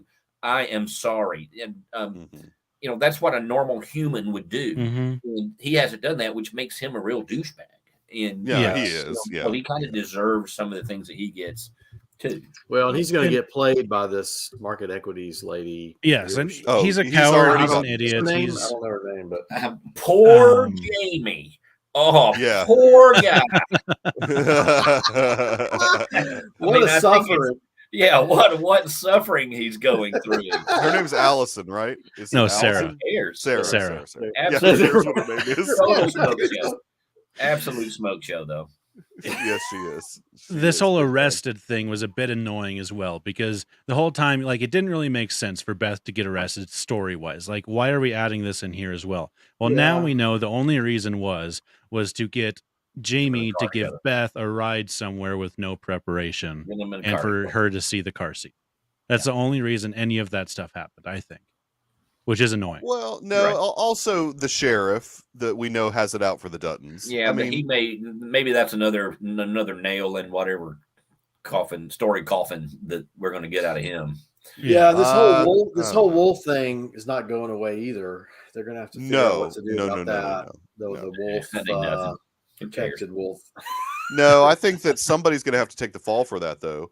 It's not going to be Rip, but I think like Ethan or the other guy maybe will have to take the fall for that. I mean, that's not going to go. That's just not going to go away. I mean, and they've told the audience that it's not going to go away because the senator, she was like, "You don't want to mess with those environmentalists. You need somebody on your team that knows how to." So no, that's going to be a big plot point. Look, I know this was played for humor, but the thing where he was, what group is this? He walks in there, you're all fired.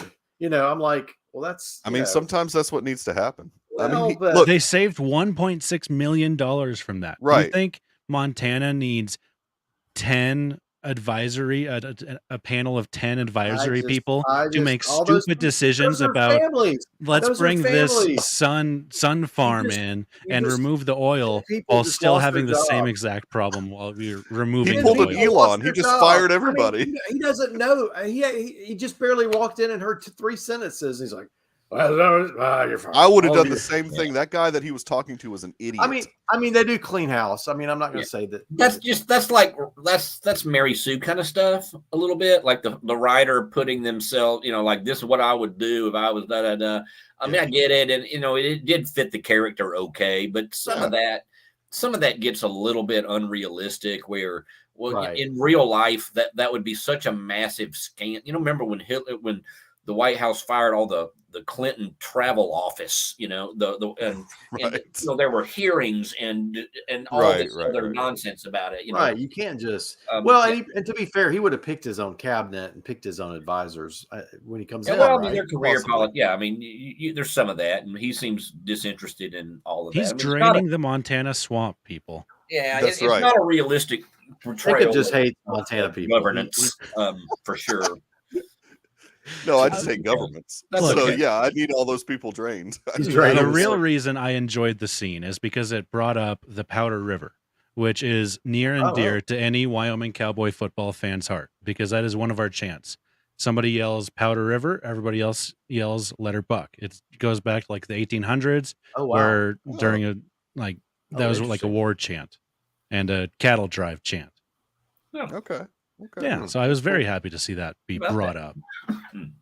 The Powder River. Mm-hmm. Let Her Buck. Let Her Buck. Yeah. It's instinctual. Anytime I hear it, I say Let Her Buck. So if I say Powder River, Let Her Buck. Okay, all right, there it is. I don't even know what Let Her Buck means, but like a horse? Yeah, like L-E-T-E-R-B-U-C-K. Like the river's gonna. Okay. Yeah. All right, I'm with you. I'm trying. Well, we say nonsensical things like War Eagle, so it's understandable. Roll Tide. Yeah, there you go. But yeah, I think this wolf stuff is going to lead to something. I don't know. It's a big part. Yeah. Well, because if you think about it, there's nothing else. There's got to be these two storylines. There's the market equity stuff. Although Caroline Warner, she's like back in New York. I think we're done. I don't think we see that character again. Which I'm fine with. Jackie Weaver's character, you mean? I do like Jackie Weaver as an actress a lot, and I think she was good. But I think that because of the lawsuit, because of the conservatorship, no. Well, so why is this lady staying though? I don't. I'm sorry, no, just to screw them all up. I mean, she's getting in under Jamie's skin. I mean, they can still undermine and embarrass John Dutton. I mean, like she said, she's like, we'll pick a candidate that'll win, and then all of this comes back, right? Yeah, I mean, yeah.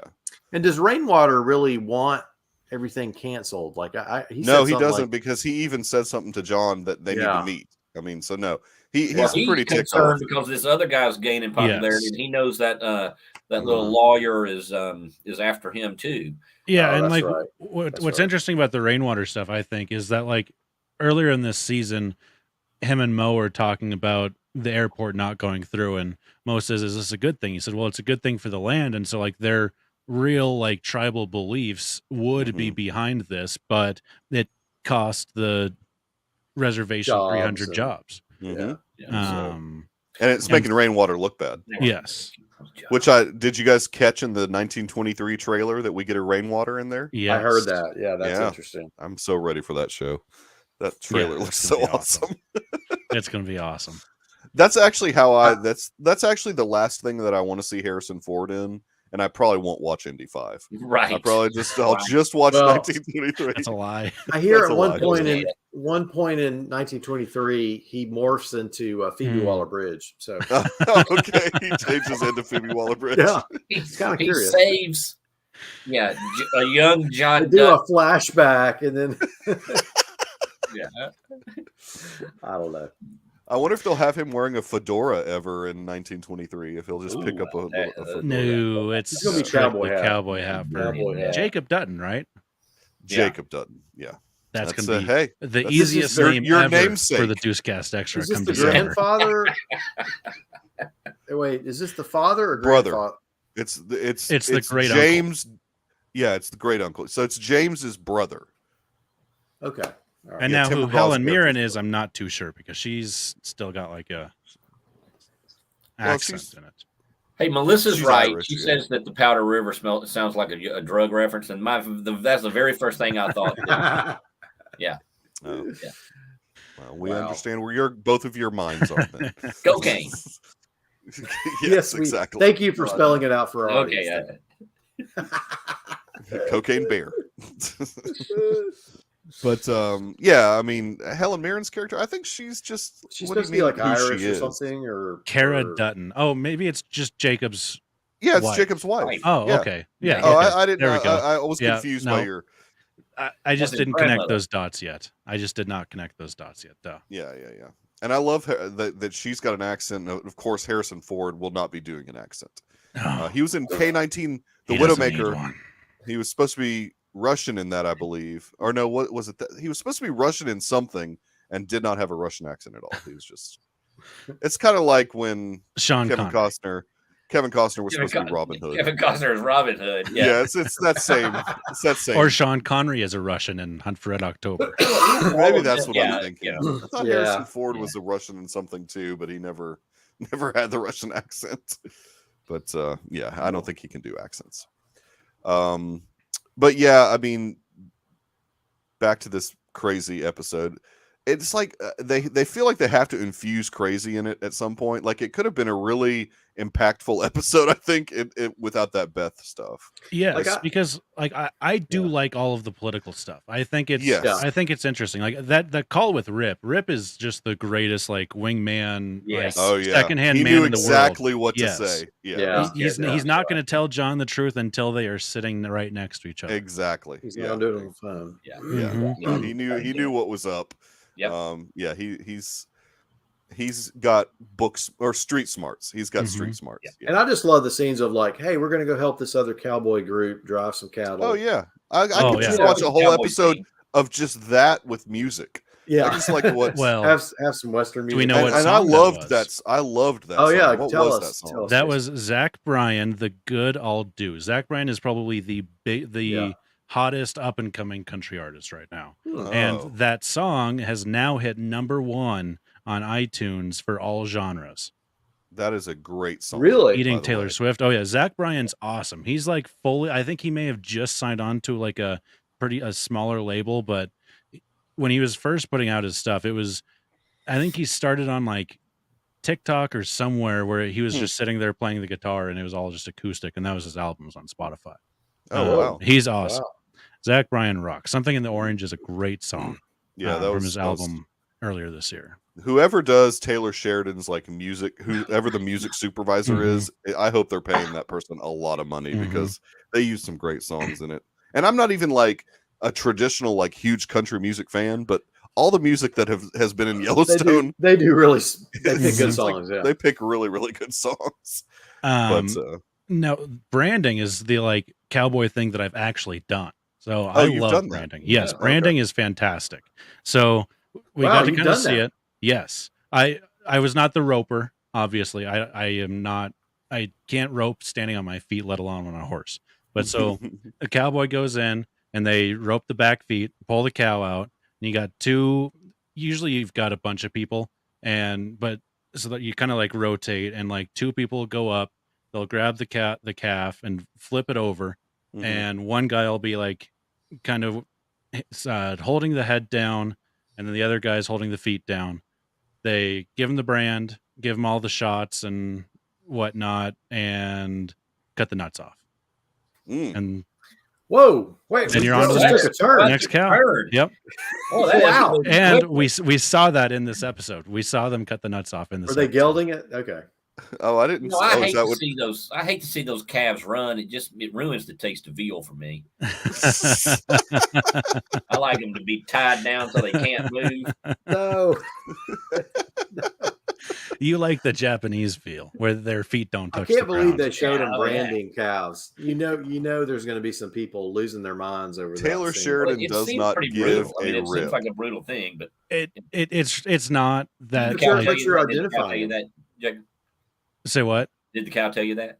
Yeah, well, I mean, their skin is so tough that they'll. That's kind of all you get from them, and then they get up and they're fine. Pretty solid calf. That's a pretty solid calf. I've been around a lot of branding.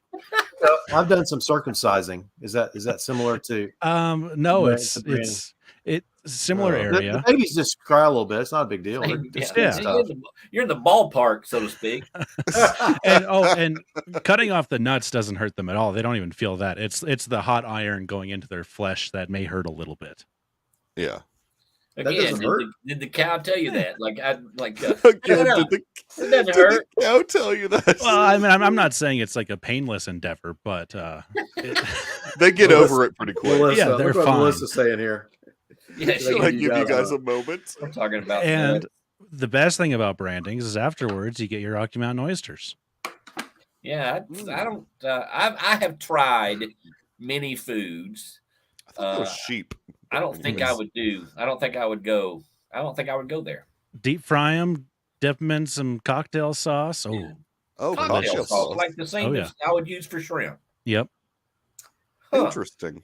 Yep. Well, they must have didn't we eat some like sea urchin testicles or something? Yeah, the edible part of the sea urchin in a sushi environment. That's the genitals. Well, Melissa is a professional chef, and she is saying that they are good. Oh, okay. So, the mountain oysters are. Yeah, I mean, I don't have it doesn't totally gross me out. I haven't done it, and it's two things that I wouldn't generally put in my mouth: oysters and testicles. If we call them calf fries, does that make it better? It does. Is that what they're called? Calf fries? Yeah, like calf fries. When you go to the fair. Oysters. Yeah. Now I'm on board. There we go. Branding issues. Yeah. So you're saying they always geld when they brand? Is that what you're saying? They always is gelding cutting the nuts off? Yeah. So, if that's what that is, then yes. Yes. Okay. So now certain certain you don't know this, and you're at work with anyway. They don't call it gelding. We don't call it gelding. That's a highfalutin doctor word. They don't. Yeah, that's like that. We don't geld. That's. Anyway. That's the little things from Dark Crystal. Nobody talks like that. Oh, Melissa says instead of cocktail sauce, Melissa recommends gravy instead of cocktail sauce. I like the cocktail sauce. It's like a finger food, an appetizer type of deal. I bet tartar sauce would be good with it. It's probably a brown gravy, I would guess. I don't eat brown gravy. It's not like a hush puppy, is it? It's like a chicken tender. It sounds like a chicken tender to me. You just have all those testicle. Those red eye gravy. Oh, red eye gravy. Okay. Yeah. Okay. Interesting. So they're not stringy. They seem like they'd be stringy to me. I don't. Seem like you'd have like these little tubules coming out in your mouth, like. Yeah. Well, they're not very big. They're like seminal vesicles of. They're one not very big. Listen to big Jacob over here. They're small. Look at me. I'm saying that they're not long like a chicken tender. They're bite size. Obviously, but to answer the question about the gelding, yes, most of the calves get removed, the right term? Except for the ones I don't know. You're the one that said it. I thought that was something in Dark Crystal. A gelding is what is the animal after it has had its nuts cut off. The process is neutering, right? A castrated animal as castration. That's the word that we're. Oh, so that's after they've been gelded. Wait, you're telling me that gelding is not from Dark Crystal? Yeah, that's gelfling. Oh, yes, gelfling. There we go. Oh, okay. Yeah, that's so okay. So gelding is a noun, not a verb. Yes. Okay. Yeah. This is how in my mind. Gelded. I don't like chicken. Like liver. a chicken liver. Yeah, I don't like chicken liver. This is it how doesn't I taste figured like it that. would. That's be. just like the shape of it. Well, and the texture, I would think. Like a gizzard. Yeah, like I feel like it would gizzard is what I would would think. It would be slimy and stringy. They almost, you know what they actually are shaped like are fried pickles. Okay. Oh, they're thin. Pickle chips. They cut them. They slice them. Yes. Oh, okay. Usually so. Not the texture. Oh, you know what? I was just thinking pop it in there like a cream puff. Nope. Usually they get sliced up. Like a Whopper. You know those cartons of Whoppers? Yes. Yeah. There's like, oh, man. Those things are the best. You get those from Costco. I love some Whoppers, man. Yeah. If they just had what are these called? Calf fries in the box like that. I just pop them right in. But not necessarily not every single calf gets like castrated a CTI, because you want to use they want to use some to reproduce. Yeah. Oh well, yeah. You leave them one testicle. Yeah. Man, how do you? I could just picture like a Far Side cartoon with the calves standing up. And they're like, "Oh, guy, it's Bill's turn. Let's hope he doesn't get picked to get castrated." I mean, it's just like who gets picked. I mean, they are picked beforehand. They're marked beforehand, and then golly, that's got to be. Do they choose? I guess do they choose based on the parentage? Like, hey, this one came from. I would guess so. He's probably a good one to keep. Yeah. I'm never doing the picking. I'm usually drinking the beer the night before. Yeah. Okay. Wait. Now, branding is only for. So it always involves castration. It's only males. No. It does not always involve castration. Okay.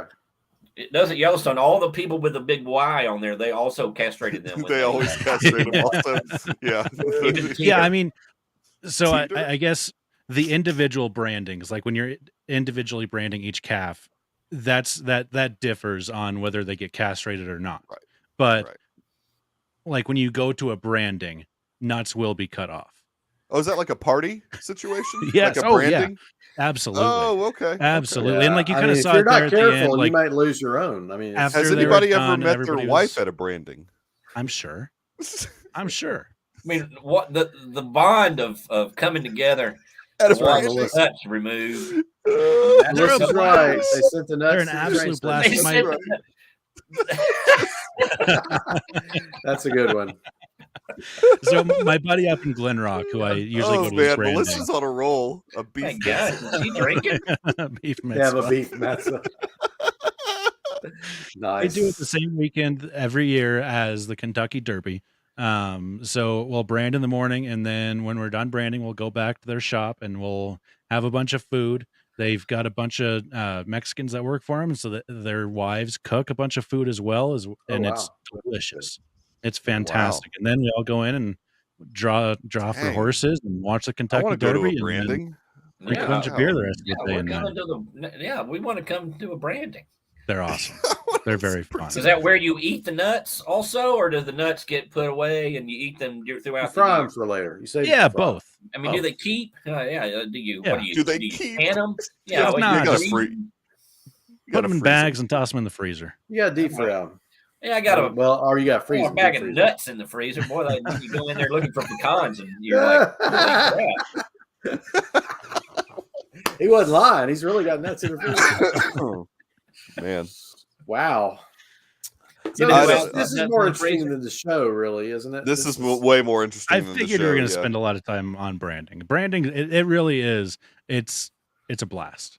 It's so much fun, and you're out there working. And I mean, the calves are. It's hard to flip them and hold them down. And if you're on the back end, you kind of put your foot out on the bottom leg and kind of hold it like that, and then you hold the other leg up in your arm and like kind of lean back. And on the other one, you got to put your knee on their neck so they don't get up. And then you got to move it. This is very move your knee so you don't get a protest. Don't say it, Red. Don't say it. Oh, no, I didn't say anything. I see the reference, but hey, the calves can take it. They're tough. Squirrel reference. Yes, she does. Post Melissa. This is good. I love that squirrel. Oh my god, she's all over this. She's all over it. When the vaccinations come, you want to make sure to move your knee so you don't get vaccinated, which has happened for sure. Oh yeah. Wow. Oh yeah. You can get the cow vaccine. Oh yeah. You can get that. At least you don't get foot and mouth. That's whatever. Mad cow. Well, was that not a nutsack squirrel reference? Oh, she apparently doesn't know what that is. Oh my god! I don't know what that is. You've seen the picture of the nutsack squirrel. Yes, I have. Yeah, I don't know this reference. No, we don't. We don't have to go down that road, but I know what you're talking about. We've been down this road. We did get a good conversation with the. I was about to say between Rip and I wrote down his name, Delbert. Oh, the guy that he was talking to. Yes, I liked that conversation about fearing for their children because of the way. Yeah, that was good. That was good economically and whatnot. I'm gonna look. It's all a lot of truth. I'm sure farming is probably very much in danger, and you know, the same for the beef industry too. So. Well, we had government has to keep pouring money into subsidizing farming to keep them afloat. So. Yes. Yeah. You know. They've always subsidized farming, though. Yeah. Well, we got the 1800s. I mean, I'm not going out in that yard. Somebody's got to. And oftentimes they are paying farmers not to grow stuff. Right. Yeah, right. Control the market. Yeah. Pricing. Yeah. Oh, nice. It was unintentional, Melissa. I never mean to do that type of stuff. He ain't that smart. Come on. No, it was completely unintentional. I did not mean to do that at all. But no, he really doesn't give a rip. Which is how what I like about him. Although he does back down when people ask him if he's writing his show for conservatives. He does back down from that because he's a coward.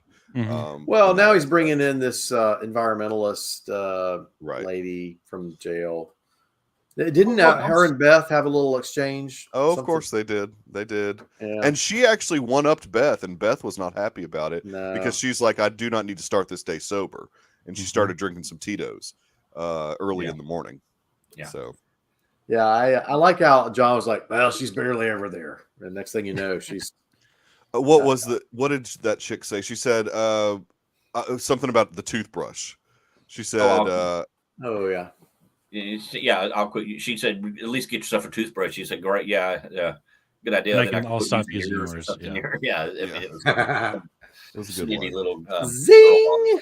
That's the first time I've actually kind of liked Piper Paraboo's character when she was talking, because Beth needs to be put in her place. Best she's done since Coyote Ugly. Right. About the only thing she's done. She's done some serious work, but yeah, she hasn't done much. No, I know. She's not. That's a great name, though, Piper Paraboo. Goodness.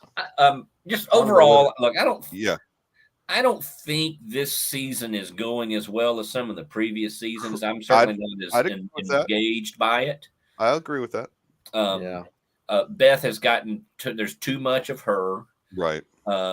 Taking John off of the ranch as much as it is a weird choice. Because that's really the ranch is the hub. That's the central part of this story. It's the character on the story, right? Oh, really?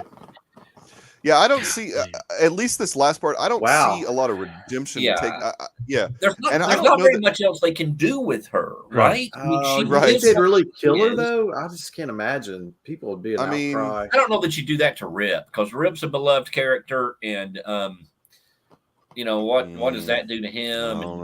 And she's a resource. I mean, she's an effective tool. But as far as a character goes, she's not a great character anymore to me right now. I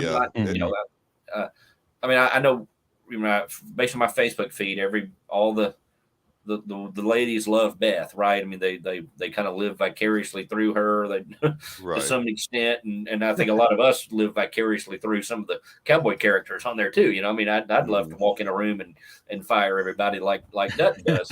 You have done that. Yeah, I have. Matter of fact, I have fired people like that.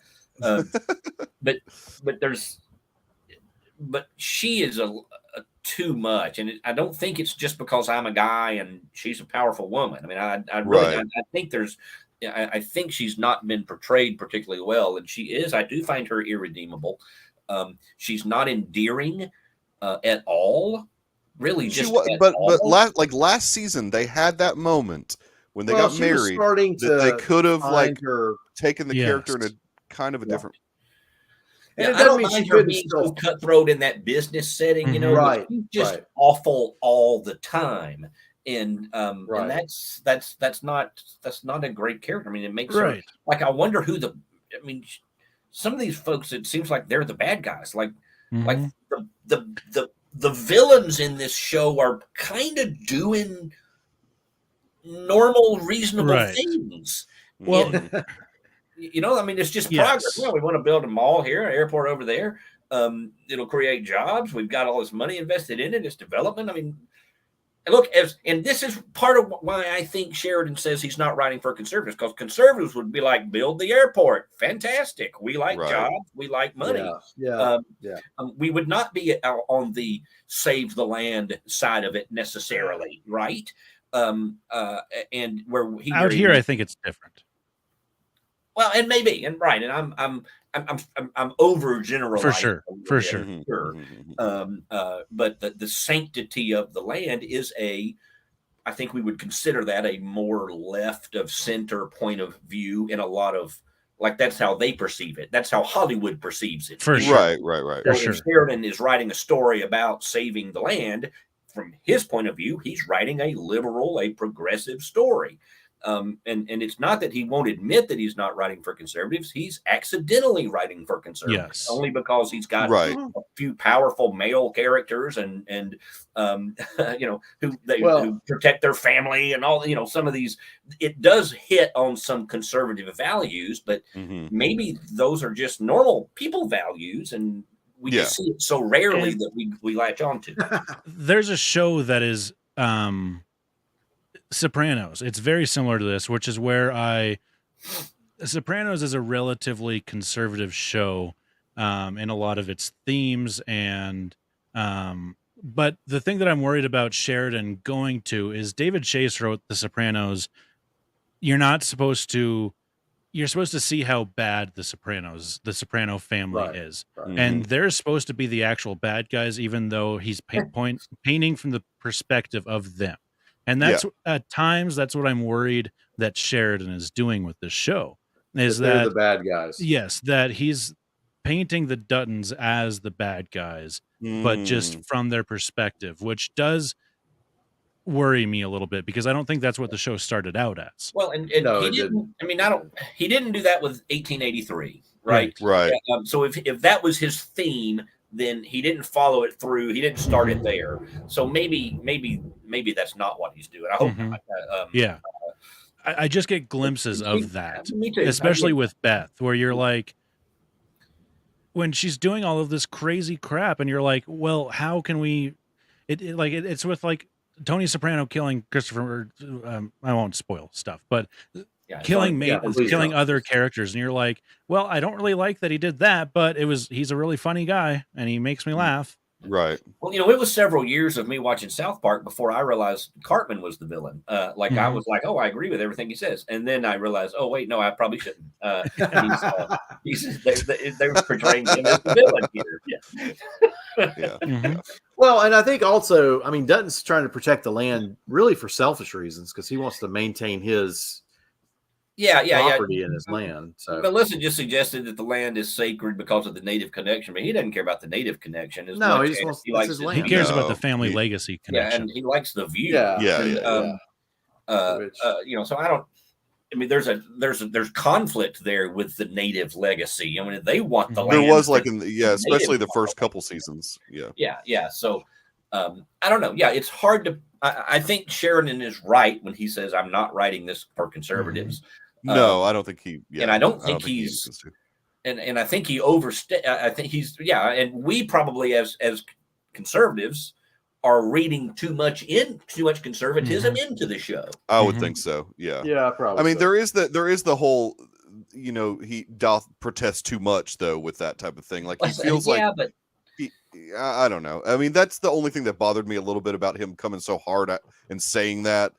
Like, he could have just said, I'm just trying to write a story here. I mean, he didn't have to say, no, of course I'm not writing it for the conservatives. Well, but but in that world, I think you cannot come across as writing for conservatives. Right. Oh, I know. It's frustrating. If he wants to keep getting invited to dinner parties, he has to come out pretty strong and say, no, of course I'm not writing for conservatives. Yeah. But if he wants to continue to cast Harrison Fords and Helen Mirrens and these people in his shows, he's definitely got to bend the knee. That's true. Yeah. It's going to be Kevin Sorbo and Gina Carano in 1946 or whatever his next one is. And the My Pillow guy. brought to you by what, Frank Lindell, whatever his name is. Yeah, Frank Lindell. Mike Lindell. Mike Lindell, yeah. Mike Lindell. Yeah. So he has this. Well, where are we going with this? This is. Oh man! Well, it's have we missed any part of it from this week? No, I think we covered pretty much every. I think we covered everything. I think the last bit was Jamie getting his. And he will be taken advantage of. Beth stole or took a picture of her ID, and then the episode ends with a big fire on the horizon. Oh, that's right. They were getting it on in the bathroom. And found out that she was not going by a real name. That was kind of surprising. Like, well, I was glad. I thought Beth was going to go in and do some kind of attack on them in the bathroom. I did too. And I was like, oh. But thankfully, she just was a little more, sneaky on that one. I kind of wanted Jamie to run over her. Man. Yeah. There was a moment when I thought he was going to hit her. I absolutely knew that he wouldn't. And then they're just not going to.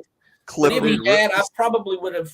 I'd have stood up there in the living room, done a slow clap. Rip would have like. It would have been. Yeah, it would have been bad news. It kind of would have gotten rid of the two of the worst parts of the show, in my opinion. Well, that's right. Really, that's right. Yeah, but then what do you do from that point, though? From wrap it up. An off the rails. Well, they've got they do like season 5. We're not very good fans, are we? They need to. Well, this season's been weak. You got to be honest about it. This season's been weak compared to the first 4. I mean, it's not you're been right. as good. No, you're totally right. My wife noticed something watching it. She said that baby, he must not see that kid much already because that baby seat was pristine. Like it was. Right. It wasn't. There's no Cheerios in the corners. Yeah, like it. Yeah, no stains on it. Yeah, I didn't get the impression that he was really all that connected to him, but yeah. You don't know what Jamie does. Yeah. I mean, he's very vulnerable in all of these situations. He is like a really annoying character. He's predictably vulnerable, and he should be smarter than exactly how he's going to get played every time.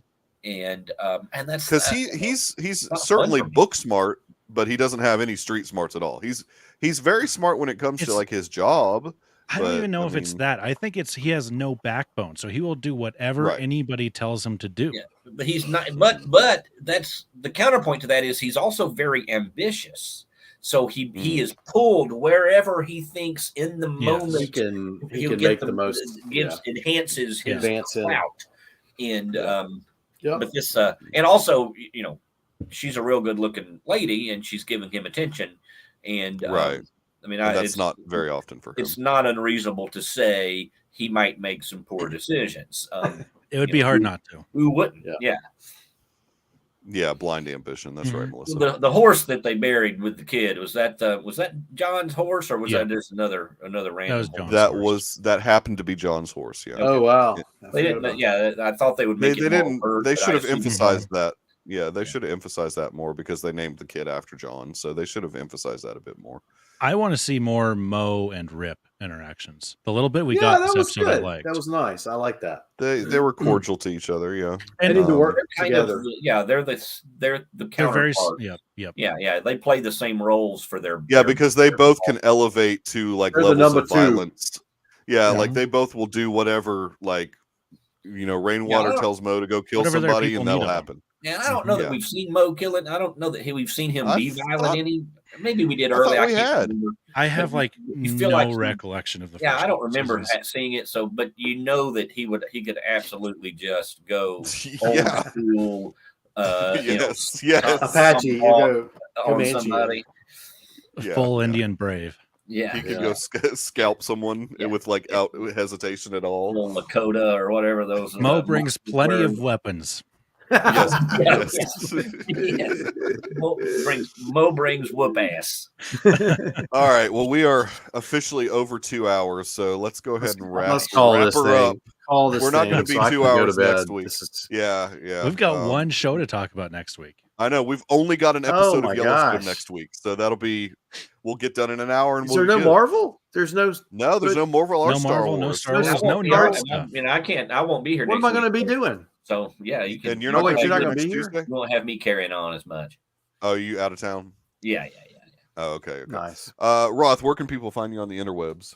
Yes, you can follow me on the social medias, Twitter, Instagram, Letterboxd at Roth from Wyoming, in the Deucecast Discord, of course, as well. Got the Good Day for a Movie podcast available where all podcasts can be found.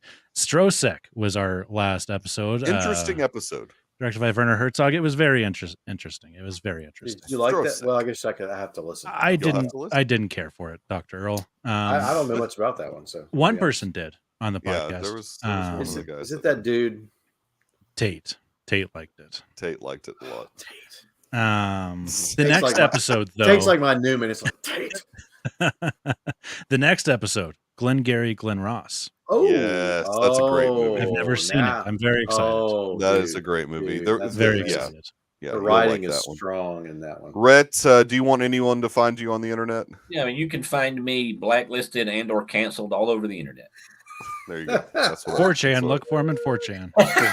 Obviously, he still hangs out in the Doomcock comment section. In the Doomcock Discord.